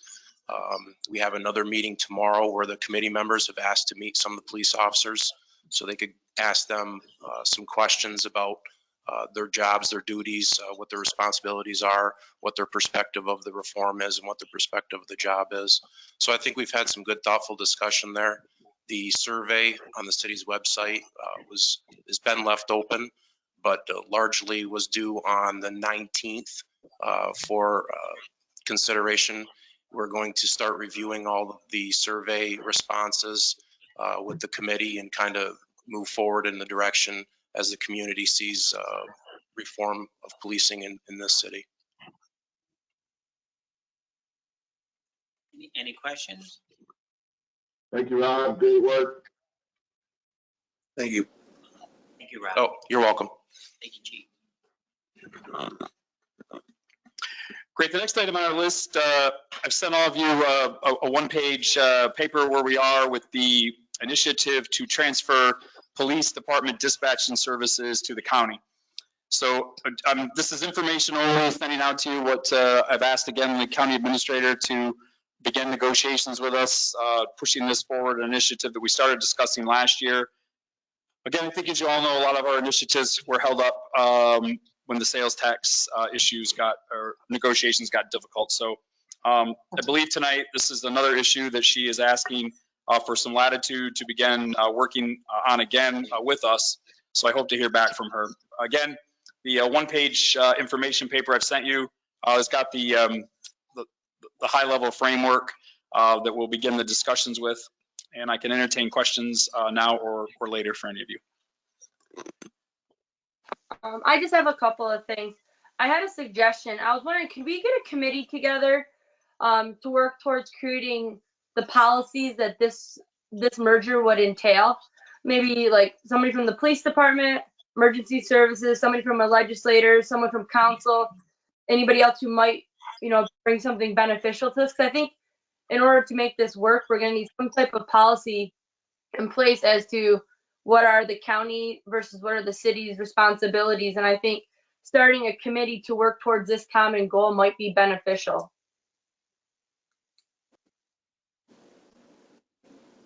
And then I would also like to suggest, can we start a pilot program for this?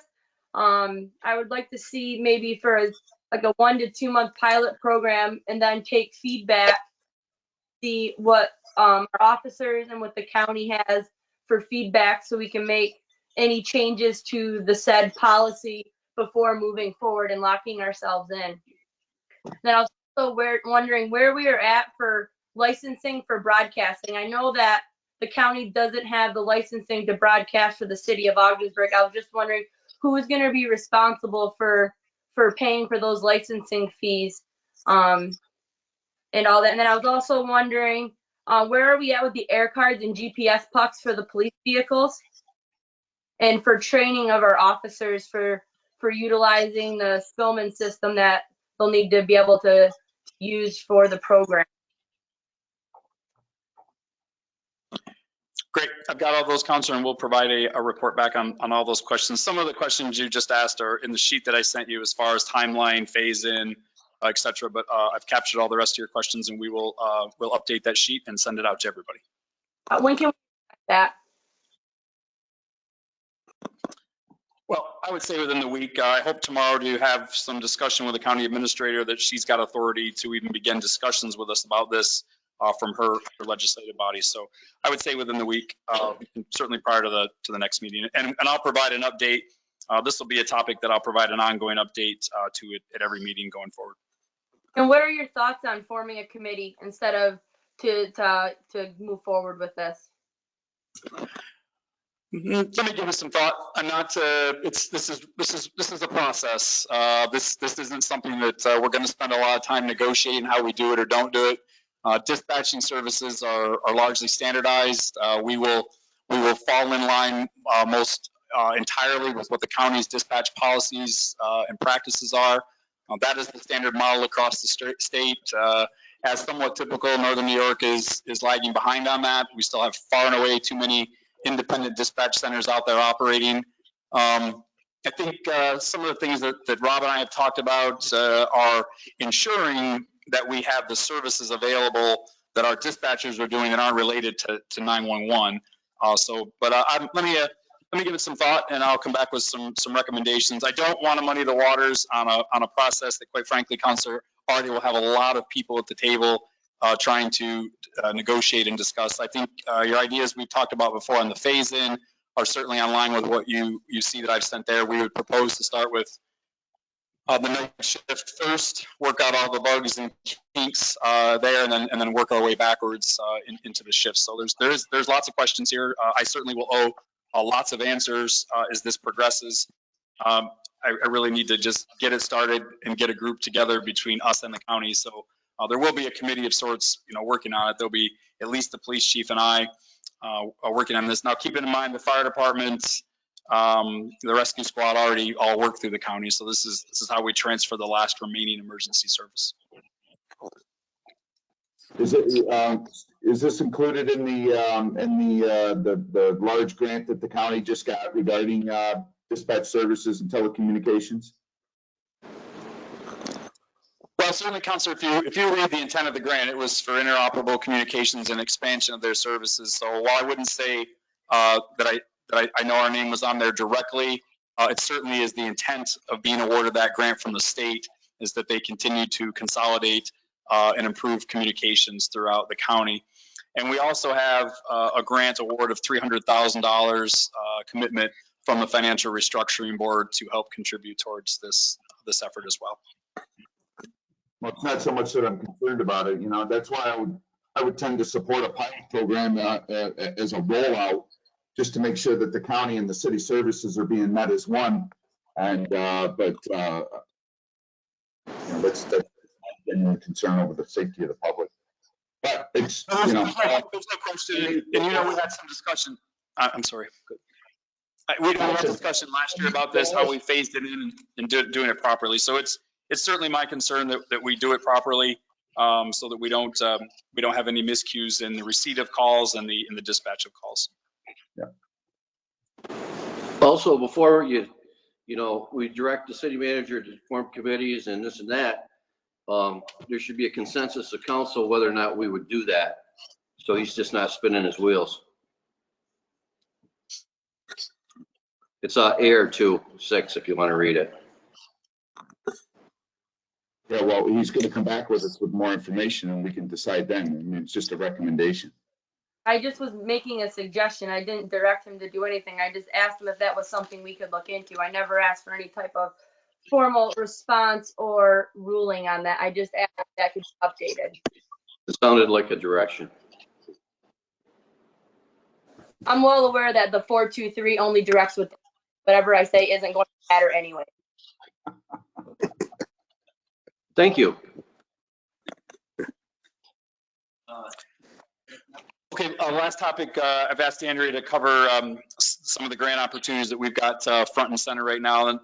And my intent of really every meeting is to update you as the grant opportunities are coming in, the ones that we've fleshed out that we think may be a good fit for us or things that we can compete for.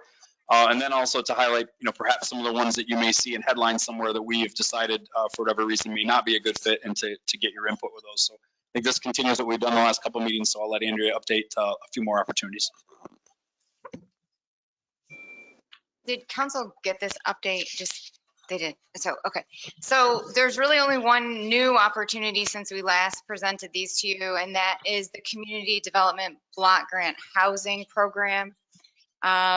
Since we last met, the notice of funding availability has been released. The city of Ogdensburg, having a population of less than 50,000, is eligible to apply for housing funding up to $500,000. The programs are varied, but overall, the benefit must be shown to low and moderate income individuals that meet the eligibility criteria is 80% of area median income in order to be a beneficiary of funding through the grant program that successful communities receive.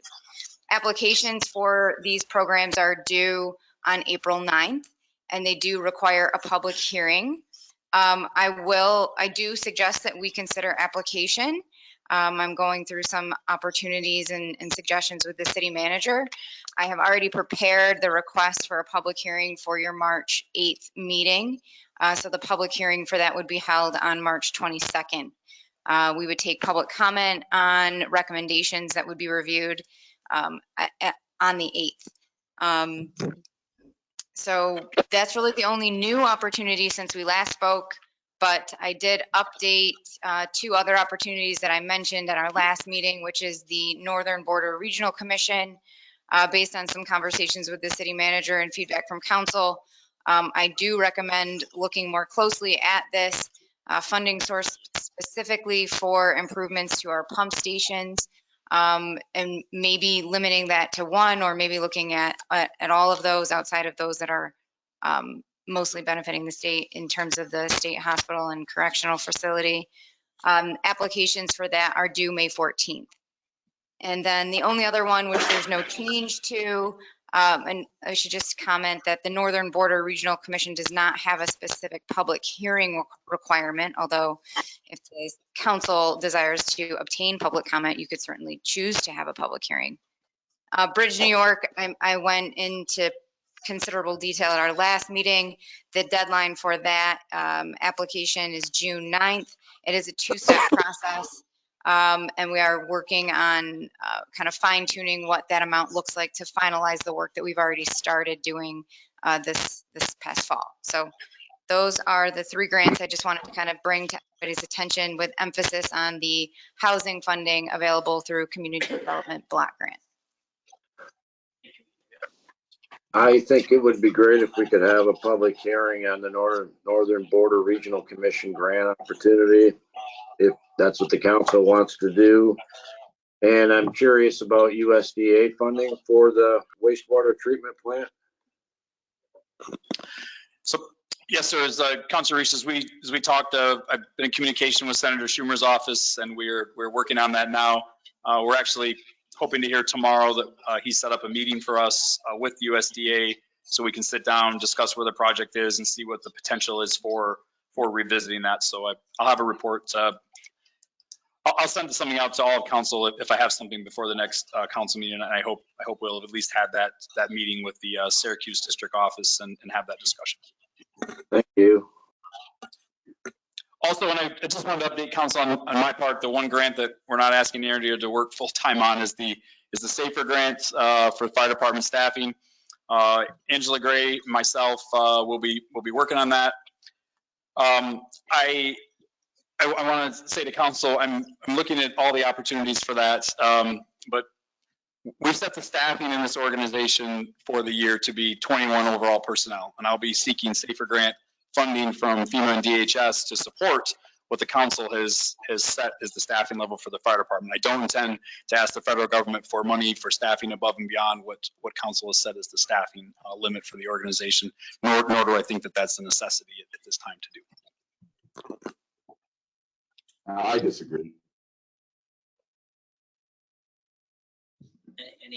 Anyone for old business? I definitely, the SAFER grant is worth applying for. To pay for staff, for having to bring our last staff member in, who's still on layoff with the hiring freeze. No reason. You're talking free firemen. Talk about save the taxpayers money. I fully support going after the SAFER grant. And all aspects of the SAFER grant. Apply for all aspects of the SAFER grant. Yeah.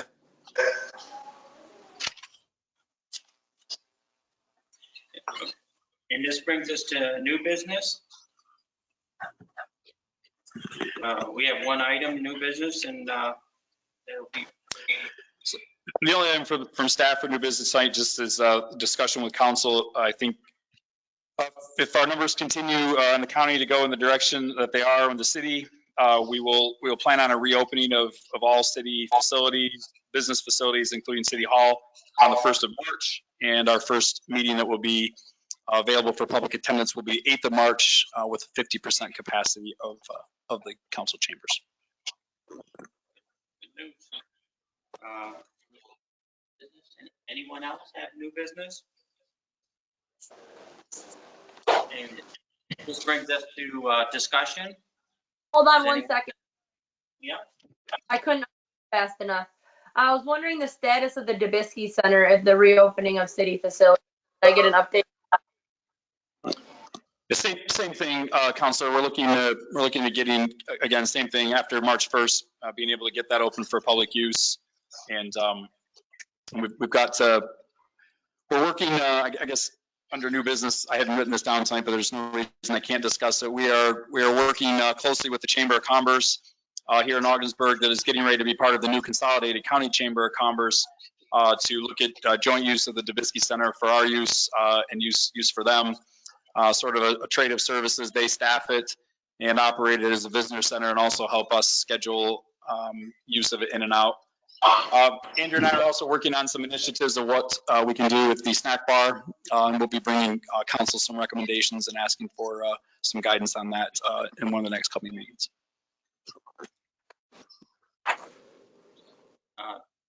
Does anyone I just have have a piece of new business real quick here if I can.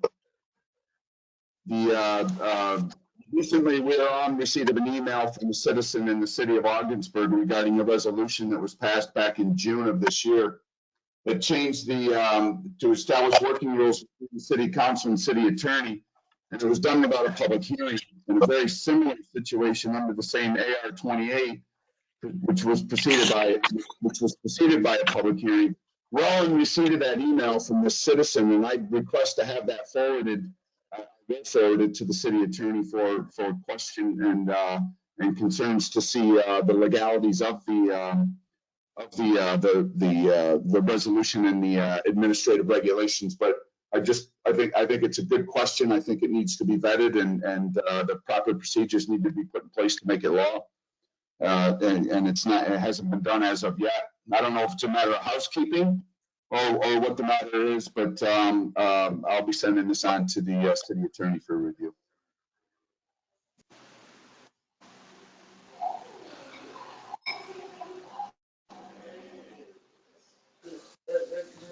Okay, and this brings us to items for discussion. Does anyone have an item for discussion? I Yeah. do. I hope there's not interference. Can you hear me okay? Yes, John.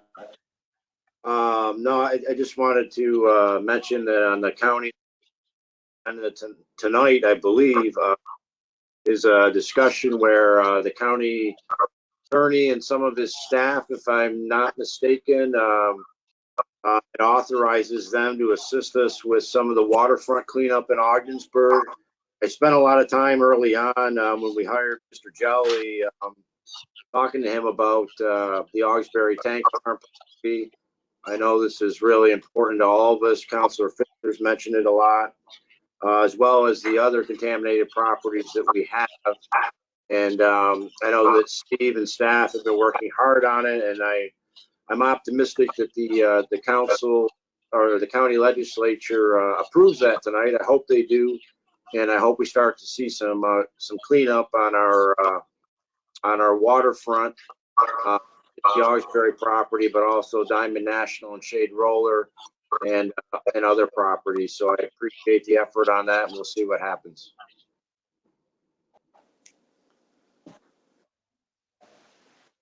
Is that it for discussion? No, I'd just like to say, I keep asking for weekly updates, public updates. I'd like to see those start again. The public would like to see those start again, be issued on the website. I feel like we're going into some of these meetings. Mike brought up the point about the June 22nd resolution establishing working rules with the attorney. And the fact of the matter is I feel uninformed on a lot of the issues here. And at 3:30 today, we had a lot of paperwork sent out to us. Didn't really have time to look at it. All this stuff should be put into the public updates well prior to the council meeting so we can make well-informed decisions. The citizen discussing his questions about the city attorney and the fact that we don't really have access as a minority to the city attorney. I think it's wrong. Is still I voiced my complaint once again on that, and again, we're going to get the attorney's opinion after the vote or after the resolutions, and I don't like it. I'd like to go back to the old way of what the charter says and the way the charter reads as law, that we all have access to the attorney through the city manager And when one of us wants an opinion, that's a legitimate opinion, we should all get it. We shouldn't have to be relying on a vote of 4 people to get an opinion. So updates and legal access. Mayor? Counselor, I'll take the updates real quick. Again, we're going to get those out. It's just been a matter of getting a process in place that would work around, that will work and satisfy everybody, and I can keep maintained. And that's on me, and that will be completed soon. On the legal updates, I just want to say I'll send out my piece tomorrow on that, and I will have the city attorney's opinion back to send to all of you as soon as you get it. But I'd ask all of you to read that pretty closely. The last line of that section that's being quoted very clearly says verbal opinion from the city attorney. So it isn't as being recited that it says every counselor has the authority to ask for an opinion. It doesn't. The section does not say that. And also, I'd say to all the council members, I don't know of a time ever that any of you have asked me to research, get to the bottom of something legal or otherwise that I haven't done it. Councilor Kennedy submitted a resolution before the last meeting, the day before the meeting, and I got it to the county attorney or the city attorney. We got an opinion and got it back, and I sent it to all of you. So I want to not act like our system is totally broken, because it's not. If you've asked for it from me, you're getting it. If I think it's a topic that is of significant nature that the entire council rule has to front, I'm not going to use my authority with the city attorney to circumvent the desires of majority council.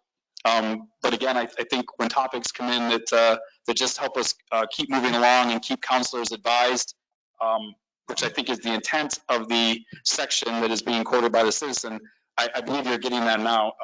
I've never said no to any of you, so I'd like to just make sure that we're using the system that we have to the fullest extent. If there's things that you want that you're not getting, please forward that to me. I would like to say, I'd like to see the 3 counselors participate in other issues with the city than just their obsession with the lawyer.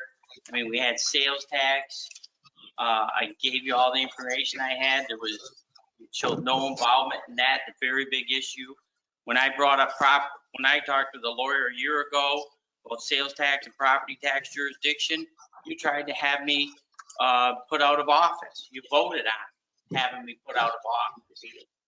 So you want to put me out of office for talking to a lawyer, but you guys want a lawyer. I mean, let's get involved in the government. Let's running the city, turning the city around. It's all obstruction and nitpicking.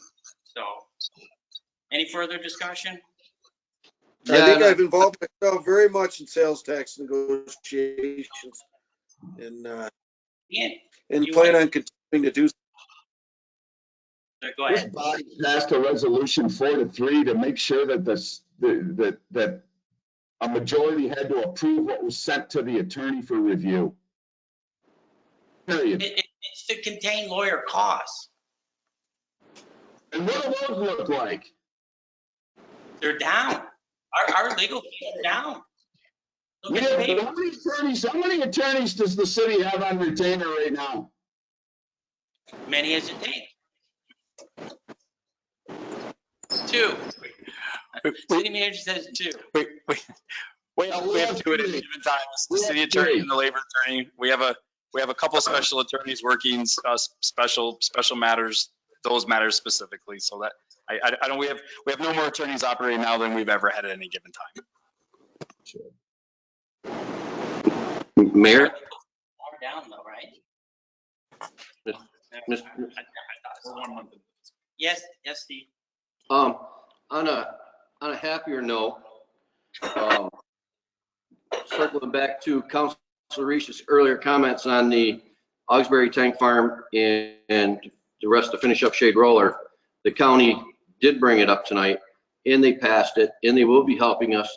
And with the success they've had throughout the county, instead of us sitting for the last 40 years of saying the Augsburg Tank Farm was going to get taken care of, or we're working on it, these people are very proficient at it.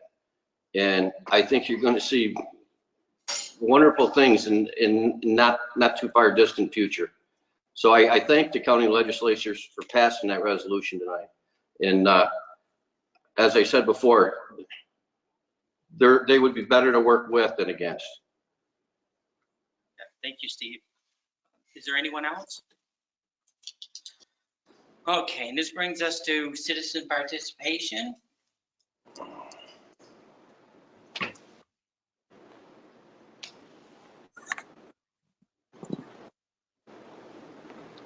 The first individual is registered as Scott McRoberts, and I will unmute that individual now. Appears you are self-muted, sir. Here's your line is open.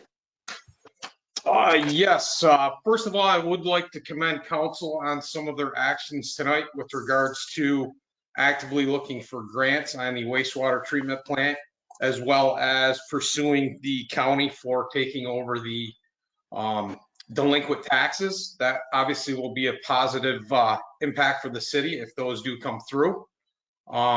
Secondly, I would like to address Councilor Fisher in his hand motions during the council meeting. I find it disrespectful as a citizen who is doing homework, looking up the admin regs, and pointing out that the resolution that was passed this summer did violate it.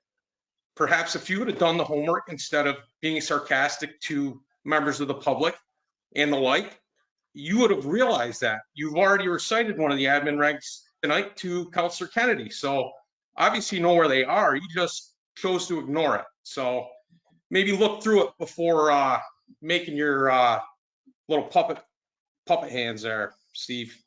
Thanks. Thanks, Scott. And I do review it and I do work on it, and you're wrong with your assumption. So I'll leave it at that.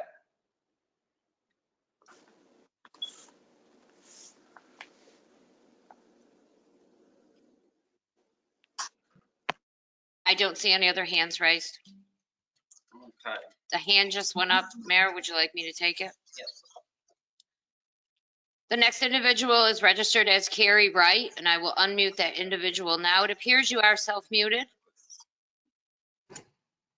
Here's your line is. Can everyone hear me? Yes. Hi, Carrie. Hi there. I just have a couple of things to say. It's taken me quite some time to actually get up enough nerve to call in, but I cannot sit here and watch the display that is put on week in and week out. It's disgusting. I want to start with Councilor Fisher. Tonight, it began with your one supporter that you had at the beginning of this meeting, shaking your head and agreeing. We all heard the letter. We don't need you to agree. You're very arrogant, condescending, and your behavior is less than impressive. I feel that you only listen when it betters you and the other council that you're part of, the other three that you're trying to protect, I guess. And if you had listened, Councilor Kennedy was by no means directing the city manager to do anything. It's just very discouraging to discuss the mayor and the three city councilmen and have that be part of Ogdensburg. And I just added in that constructive criticism, every single time somebody talks to you, you don't have to have a comeback. Maybe just take in some of that criticism. That's what we teach young children to do. So maybe you could start with that. Mayor Skelly, you should be the head of this council, and your behavior is childish. You think everything is a game and a joke. The purpose of this discussion is not for people to call in, Thanks, Councilor Reese. I'm not done yet. Thank you. You can talk over other women, but you're not going to talk over me. Thanks. You think this is a game and a joke? You seem to be very confused, Mike, during the meeting. You don't really seem to have an understanding of what's going on. So I probably wouldn't be laughing about it because it's actually very frightening. You actually embarrass yourself. Thank you.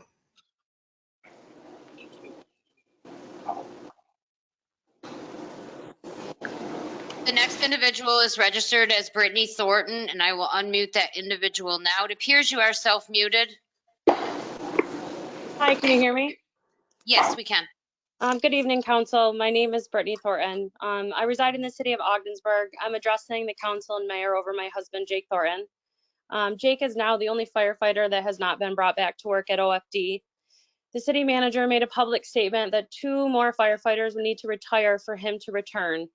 The current council has had 5 firefighters retire. 1 was a month prior to you taking office, and 1 is no longer with the department. It seems there's a savings of 6 positions. This has all occurred in the past 2 months.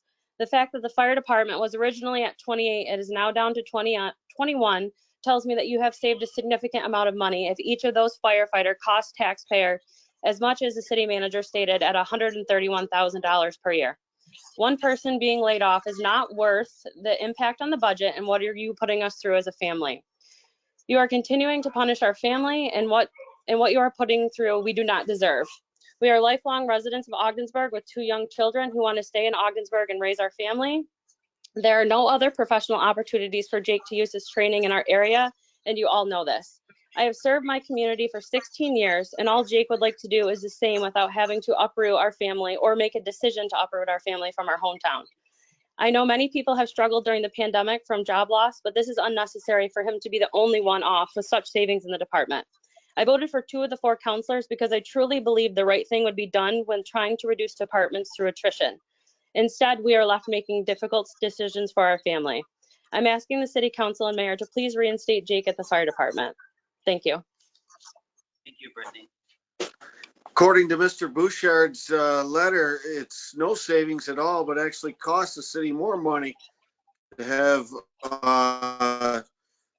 firefighter Thornton off work instead of on work when you consider the safety hazard pay and things of that nature. So I'd like to honor that contract. Contracts are for. The next individual is registered as Greg McNamara, and I will unmute that individual now. It appears you are self-muted.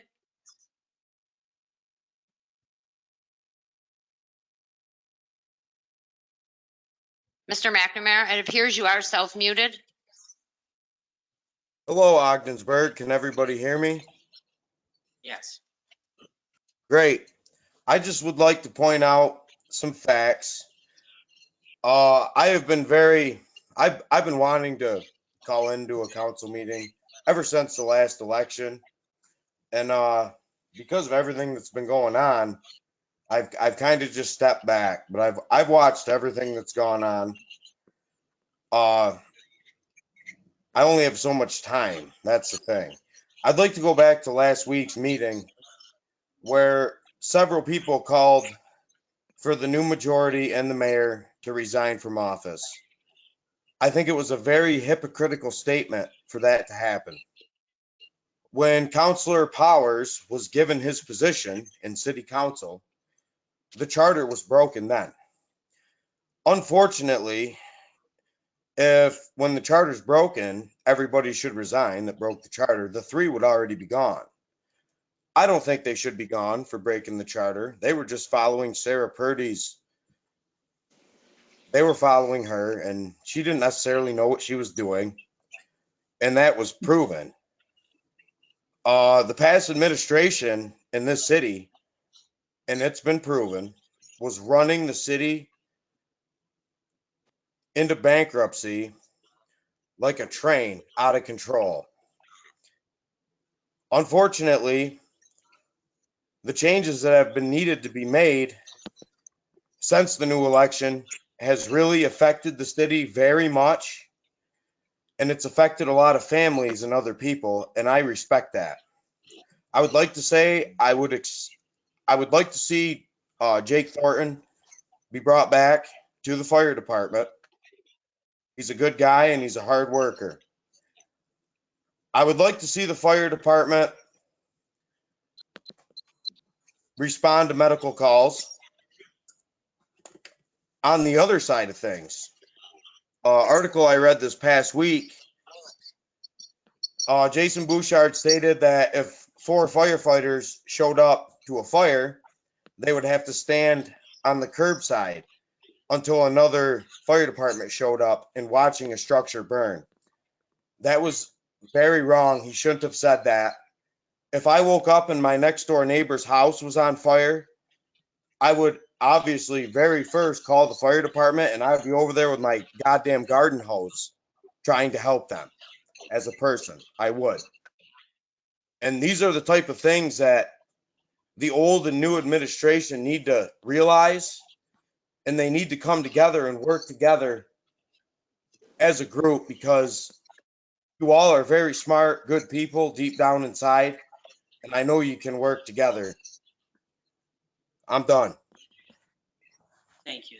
Those were good advice for all of us. Thank you, Greg. I don't see any other hands raised. Okay, we have no need for executive session tonight. I will make a motion to adjourn. All in favor? Aye. Aye. All opposed? All right.